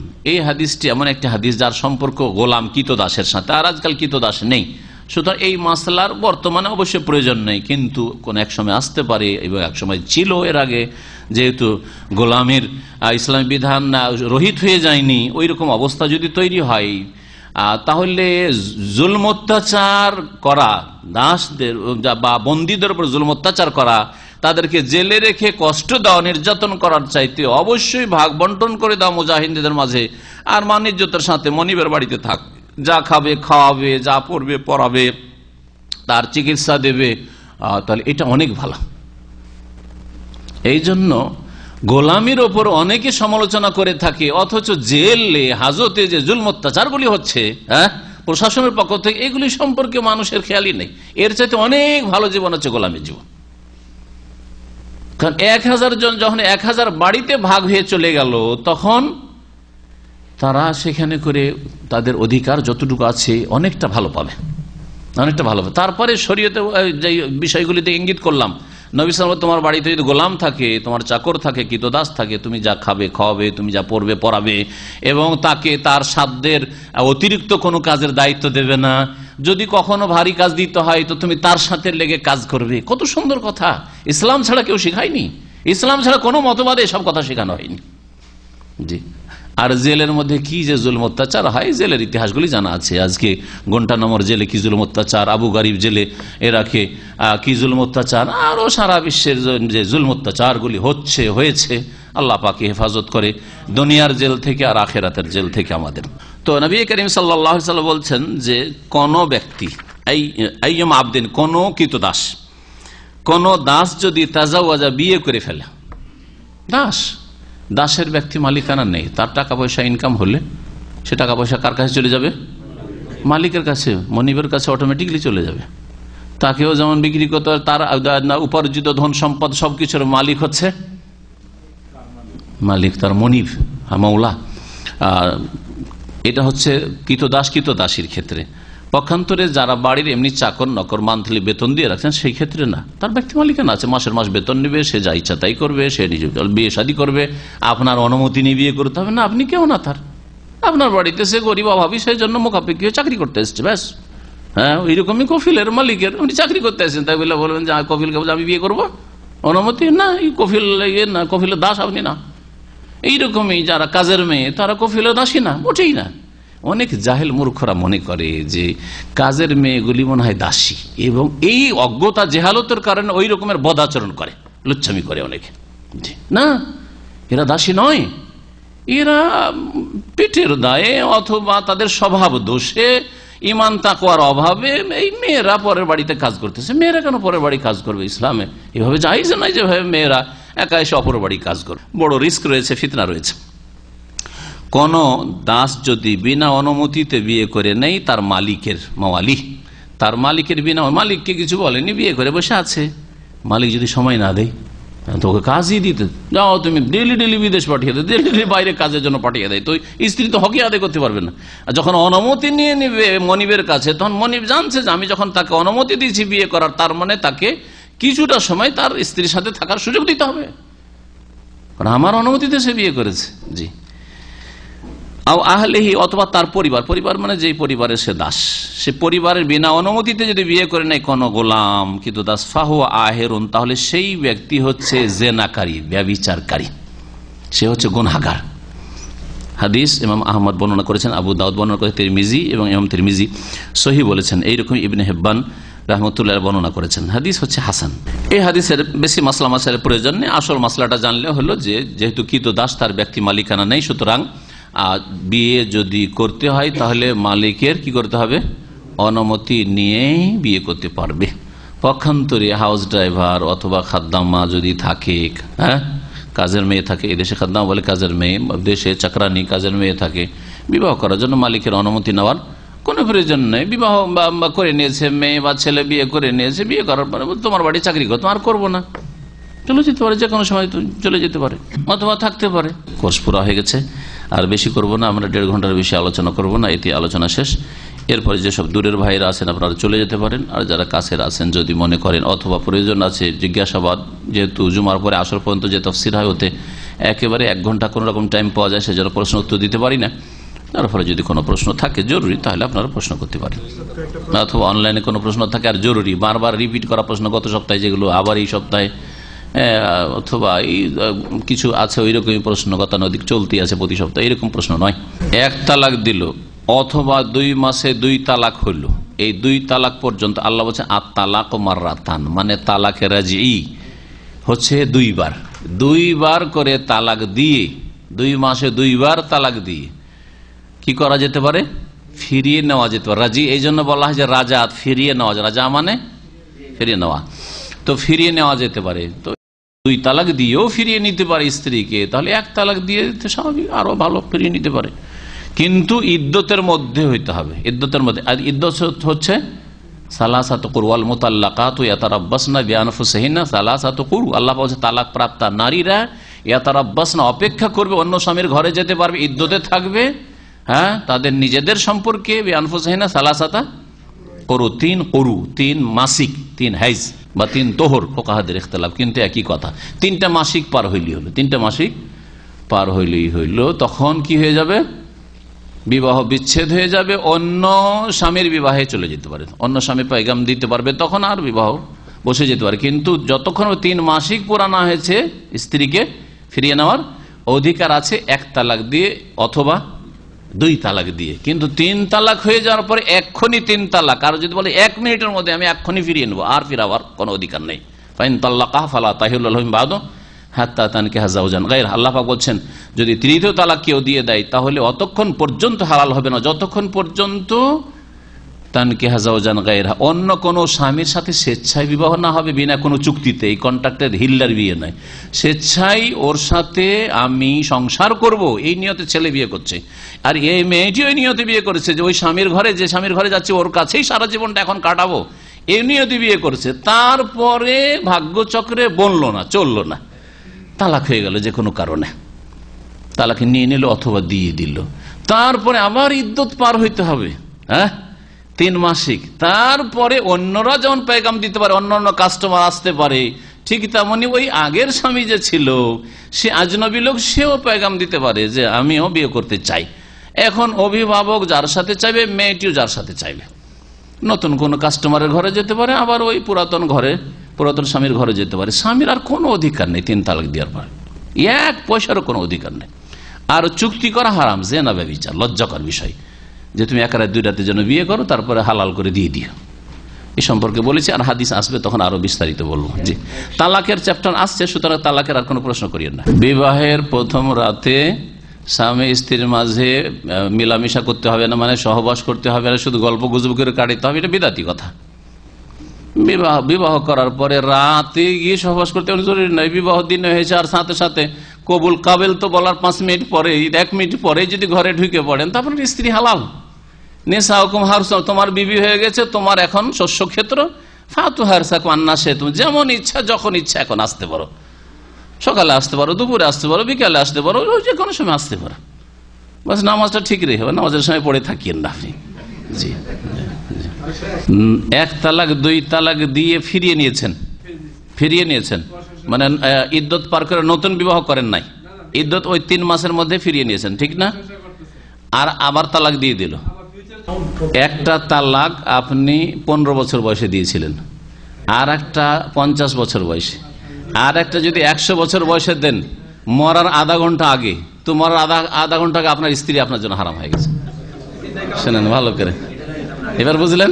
জি হ্যাঁ, সবগুলি কাউন্ট হবে। জি, প্রশ্ন হচ্ছে যে অভিভাবক ওলি মেয়ের বা বোনের এমন জায়গায় বিয়ে দিতে চাই যাদের সাথে একটা পার্থিব স্বার্থ, মানে জমি জায়গার হয়তো দ্বন্দ্ব ঝগড়া চলছে, তো বিয়েটা দিয়ে দিলে জমি জায়গাটা কি করা যাবে, হয়তো দখলে নিয়ে আসা যাবে বা কিছু, এই স্বার্থে বিবাহ দিচ্ছে। এই স্বার্থে বিবাহ দিতে গিয়ে যদি মেয়ে ক্ষতিগ্রস্ত হওয়ার আশঙ্কা থাকে, সম্ভাবনা থাকে, তাহলে বিবাহ জায়েজ নাই, খেয়ানত করলো তাহলে। কিন্তু যদি দেখা যায় যে এদের সাথে বিয়ে দিলে একটা আত্মীয়তা হবে, দুশ্মনীটাও কমে আসবে, অথবা এই মীমাংসাটাও হয়ে যাবে, আমাদের ঝগড়াটা আছে জমি জায়গার বা কিছু ভেজাল আছে, আর তার সাথে সাথে ওই পরিবারের যোগ্য ছেলেও আছে, তো অন্য জায়গায় না বিয়ে দিই এখানে বিয়ে দিই, তাহলে কোনো অসুবিধা নেই। এক কথায় যাতে লা দারারা ওয়ালা দিরারা, মূলনীতি, হ্যাঁ, কেউ কারো ক্ষতি করবেন না, মেয়ের যেন ক্ষতি সাধনের সম্ভাবনা, ক্ষতি হচ্ছে এই রকমের আশঙ্কা। মসজিদে বিয়ে মসজিদে হওয়া জায়েজ, যে একবারে কোনো জরুরি জিনিস না। বিয়ের খুতবা হয়, বিয়ের খুতবা ভালো সুন্নাত, বরকতের কারণ বিয়ের খুতবা, কিন্তু মোহরানা নগদ দেয় না, নগদ মানে না, তাই সুন্নাতের খেলাফ করলো। যদি না মানে তাহলে তো আরো বিপদ, তার মানে শরীয়তের বিধান মানে না, আরো আশঙ্কা রয়েছে তাদের জন্য ফিতনার, গুমরাহির। কিন্তু বলছে আমরা নগদ দিতে পারছি না, সুতরাং ওই ফেকাতে মাসলাতে তো জায়েজ আছে, সেই জন্য করছি। তো জায়েজ হইলেও সেটা সুন্নতের খেলাফ, ধারে মোহরানা রাখা সুন্নতের খেলাফ কাজ। নবী সাল্লাল্লাহু আলাইহি ওয়াসাল্লামের সাহাবায়ে কেরামদের ইতিহাসে ধারের কোনো মোহর ছিল না, সুতরাং ওই টেনে হেঁচড়ে ধারকে জায়েজ করবো, যে কোরআন শিক্ষা দিতে কয়েকদিন লাগবে, সুতরাং ওই রকমই কয়েক বছর ধরে আমি দিতে থাকবো, এইসব ধোকা দেওয়া খামাখায়। তাহলে এইরকম একটা নজির আছে। এত অভাব, আজকাল অভাব আছে না, সেই যুগে বেশি অভাব ছিল। কত অভাব ছিল, একটা কাপড় জুট ছিল না, তারপরে যাও যে একটা লোহার আংটি খুঁজে নিয়ে এসো, হাদিস শুনিয়েছি না হাদিস। তাহলে এত কেন কষ্ট সাহাবীকে, যাও এই খুঁজো আর ওই খুঁজো, কিছু দেখো, তোমার তো একটাই কাপড়, কি করে একটা কাপড়, দুটো হইলো না, একটা চাদরটা দিয়ে দিতে তুমি, খালি গায়ে থাকতে, আর নিচেরটা কমপক্ষে ইজ্জতটা ঢাকা থাকতো। এইসব কথা কেন বলবেন? সোজা বলে দিতে যে মোহরটা ধারে থাক, আর ব্যবসা বাণিজ্য করো, আল্লাহ সচ্ছল করে দেবেন ইনশাআল্লাহ, তখন তুমি দিয়ে দিও 500 রিয়াল বা 500 দিরহাম, 500 দিনার বেঁধে দিলাম, দিয়ে দিও। কেন করলেন না? বুঝা গেল যে আসলে এটাকে ফোকাহারা জায়েজ করেছে কোথা থেকে। অনেক সময় ফোকাহাদের বেশ কিছু মাসাইল আছে, সেগুলির দলিল খুঁজে পাওয়া যায় না, দলিল খুঁজে পাওয়া যায় না। জি, আর এই সম্পর্কে বেশ কিছু গবেষক ওলামারা এরকম বেশ কিছু মাসাইল আলোচনা করে, যেগুলো সাধারণ লোকের জানা দরকার নেই, কিন্তু অন্তত জেনে রাখেন যে ফোকাহা আলেম মানেই যে অন্ধভাবে তার সবকিছু মেনে নিতাম না, দলিল থাকলে ওকে। দলিল আছে, আলেমের এলেমের গুরুত্ব আছে, দলিল নেই, আলেমের ওই কথাটির গুরুত্ব নেই, ওই কথাটি বাদ দেন যে কথাটিতে দলিল নেই, বাকিগুলো মানেন। স্বামী বিবাহ বন্ধনে আছে আর তারপরে পরকীয়ায় লিপ্ত হয়ে অন্যের সাথে ওই জানির সাথে বিবাহে আবদ্ধ হয়েছে, এই বিবাহ হয়নি, এই বিবাহ বাতিল, এই বিবাহ বাতিল, বিবাহ হয়নি। বলেছি তো এর আগে আলোচনাতে বলেছে যে জেনা চলছে, কোনো বিবাহ হওয়ার কোনো রাস্তাই নেই, এখানে কোনো জায়গায় নেই বিবাহ হবে কি। একটা মাল সামান্য মাছ ছিল বাজারে, মাছটা কিনা হয়ে গেছে, কেনার পরে বলছেন যে আমি কিনবো, জবরদস্তি হবে নাকি? কেনা হয়ে গেছে, ও কিনে নিয়ে যাবে, ব্যাগ থেকে কেড়ে নিয়ে কিনছেন, হবে? ঠিক ওই রকম বিবাহের মাসলা বোঝার জন্য ব্যবসা বাণিজ্যের মাসলা যদি বুঝেন, খুব কমন সেন্স, ওইটা সব সহজ। উকিল বাবা বিদাত, উকিল বাবা বিদাত, এবং উকিল বাবা চরিত্রহীনতা, শুধু বিদাত নয়। আমাদের পাশের অঞ্চলে কিছু লোকের আছে যাদেরকে দেশি বলে, পাশাপাশি আমাদের বাস করে, ওদেরকে দেশি বলে। আর এই দেশি ভাষাটা ওরা নিজেরা ব্যবহার করে, ওরা বলছে যে আমরা এই এলাকার স্থায়ী লোক, পুরানো লোক, আর অন্যরা যারা আছে, অন্য ব্রাদারি যারা আছে, ওদেরকে বলে যে তোরা বাইরে থেকে এসছিস, তোরা কোনো কালে, এই জন্য ওদেরকে দেশি বলা হয়। আর এমনিতে ওদের আর একটা নাম আছে বাঙ্গাল, দিনাজপুর, পশ্চিমবঙ্গের দিনাজপুর আর বাংলাদেশের দিনাজপুর, আর ওই রংপুর, নওগাঁ, এইসব এলাকায় আছে। এদের মধ্যে উকিল বাপ সম্পর্কে শুনেছি আশ্চর্য নির্লজ্জ কাজগুলি হয়। উকিল বাবা যে হয়ে গেল, একবারে বাপের চাইতে বেশি, নিজের জন্মদাতা বাপের চাইতে বেশি খাতির ওই মহিলার কাছে। আসবে ওই বাড়িতে, ওই মেয়ের স্বামীর বাড়িতে আসবে, আসার পরে পর্দা বলে কিছুই নেই, আর নির্জনে বাপ নিজের বাপের মতো গল্প স্বল্প করছে। আর যখনই আসবে তাকে ওই যুগের, গরিবী যুগের কথা, আজকে 30-40 বছর আগের কথা বলছি, লুঙ্গি কমপক্ষে একটা দিতে হবে, ভালো দামি একটা লুঙ্গি দিতে হবে, বোঝা গেছে, হাদিয়া দিতে হবে, খালি হাতে ফেরানো যাবে না। সারা জীবন ধরে আত্মীয়তা, সবগুলি নাজায়েজ কাজ, পর্দার গর্দা উড়িয়ে ফেলে দিল। উকিল মানে কি? আপনার একটা কেস চলছে দামাম কোর্টে, কথা বলছেন, আল্লাহ না করে কোনো কেসে ফাঁসেন, আর কেসটা আপনি একাই সলভ করতে পারছেন না, কারণ ওইদিকে একটু স্ট্রং পার্টি আছে, আপনি একাই গিয়ে ওখানে তাল পাচ্ছেন না, তখন একটা উকিল ধরলেন, আপনি অ্যাডভোকেট যেটাকে বলা হয়, বুঝছেন না, উকিল ধরলেন। উকিল হয়তো আপনার কেসটা লড়ছে, জেরা করছে। ভারত বাংলাদেশে উকিল ছাড়া কেস চালানো যায় না, এখানে তো সরাসরিও চালানো যায়, কিন্তু ভারত বাংলাদেশে উকিল ছাড়া কোনো কেস চালানো যায় না। একটা সরকারি উকিল থাকে, একটা বেসরকারি উকিল থাকে, যে কাস্টমারদের উকিল হয়, কাস্টমারদের কেসের উকিল করে আপনাকে জিতাবার চেষ্টা করে, ঠিক না? কারণ আপনি নিজে জেরা করে জজের সামনে কথা বলবেন আর আপনি আপনার প্রমাণ পেশ করবেন, এতটা ক্ষমতা নেই। সুতরাং প্রমাণ নাদিগুলো এগুলো দিয়ে দিয়েছেন, নথিপত্র দিয়ে দিয়েছেন উকিলকে, উকিল আপনার কেস লড়ছে, এর নাম উকিল। আপনি পারছেন না, সেই জন্য বাপ জিন্দা মজুদ রয়েছে, অথবা দাদা মজুদ রয়েছে, ভাই মজুদ রয়েছে, চাচা মজুদ রয়েছে, উকিল কিসের আবার? উকিল কখন লাগে? আপনি মেয়ের বাপ, মেয়ে আছে বাংলাদেশে, আর আপনি সৌদি আরবে ছুটি যেতে পারছেন না, বিয়ে দিতে হবে। হয় টেলিফোনে, একটা তরিকা হলো টেলিফোনে বলে দেন যে আমার মেয়ের বিয়ে আপনারা পড়িয়ে দেন, সরাসরি আপনি বিয়ের অনুমতি দিয়ে দিলেন। আর একটা তরিকা হচ্ছে যে লিখিত অথবা মৌখিক বলে দেন যে আমার বড় ভাইকে আমার মেয়ের বিয়ের জন্য উকিল বানিয়ে দিলাম। এটা হচ্ছে উকিল বানানো, মানে আমার কাজটা তিনি সেরে দিক। কথা বুঝতে পেরেছেন? কিন্তু এছাড়া আর কোনো উকিল নেই, নিজে অলি বেঁচে থাকতে কোনো রকমের উকিল নেই। বাবা মাকে বাবা বলতে পারেন, ইজ্জতের জন্য, ইহতেরামের জন্য। যেখানে বলা নিষেধ আছে বা নিজের বাপ ছাড়া অন্যের সাথে সম্পৃক্ত হওয়া হারামের হাদিস রয়েছে, যারা এরকম করবে তাদের জন্য জান্নাত হারাম হাদিস রয়েছে, এগুলির অর্থই বুঝে না যারা এইসব ভুল ফতোয়া দেয় যে কাউকে বাপ বলা যাবে না। বাপ বড় ওস্তাদকে বলতে পারেন, হ্যাঁ, বড় কোন আলেমকে বাপ বলতে পারেন। শেখ ইবনে বাজকে সৌদি আরবের লোকেরা বলতে ফাজিলাতুল ওয়ালেদ, সামাহাতুল ওয়ালেদ, ওয়ালেদ বলতে বলতে, কথা বোঝা গেছে?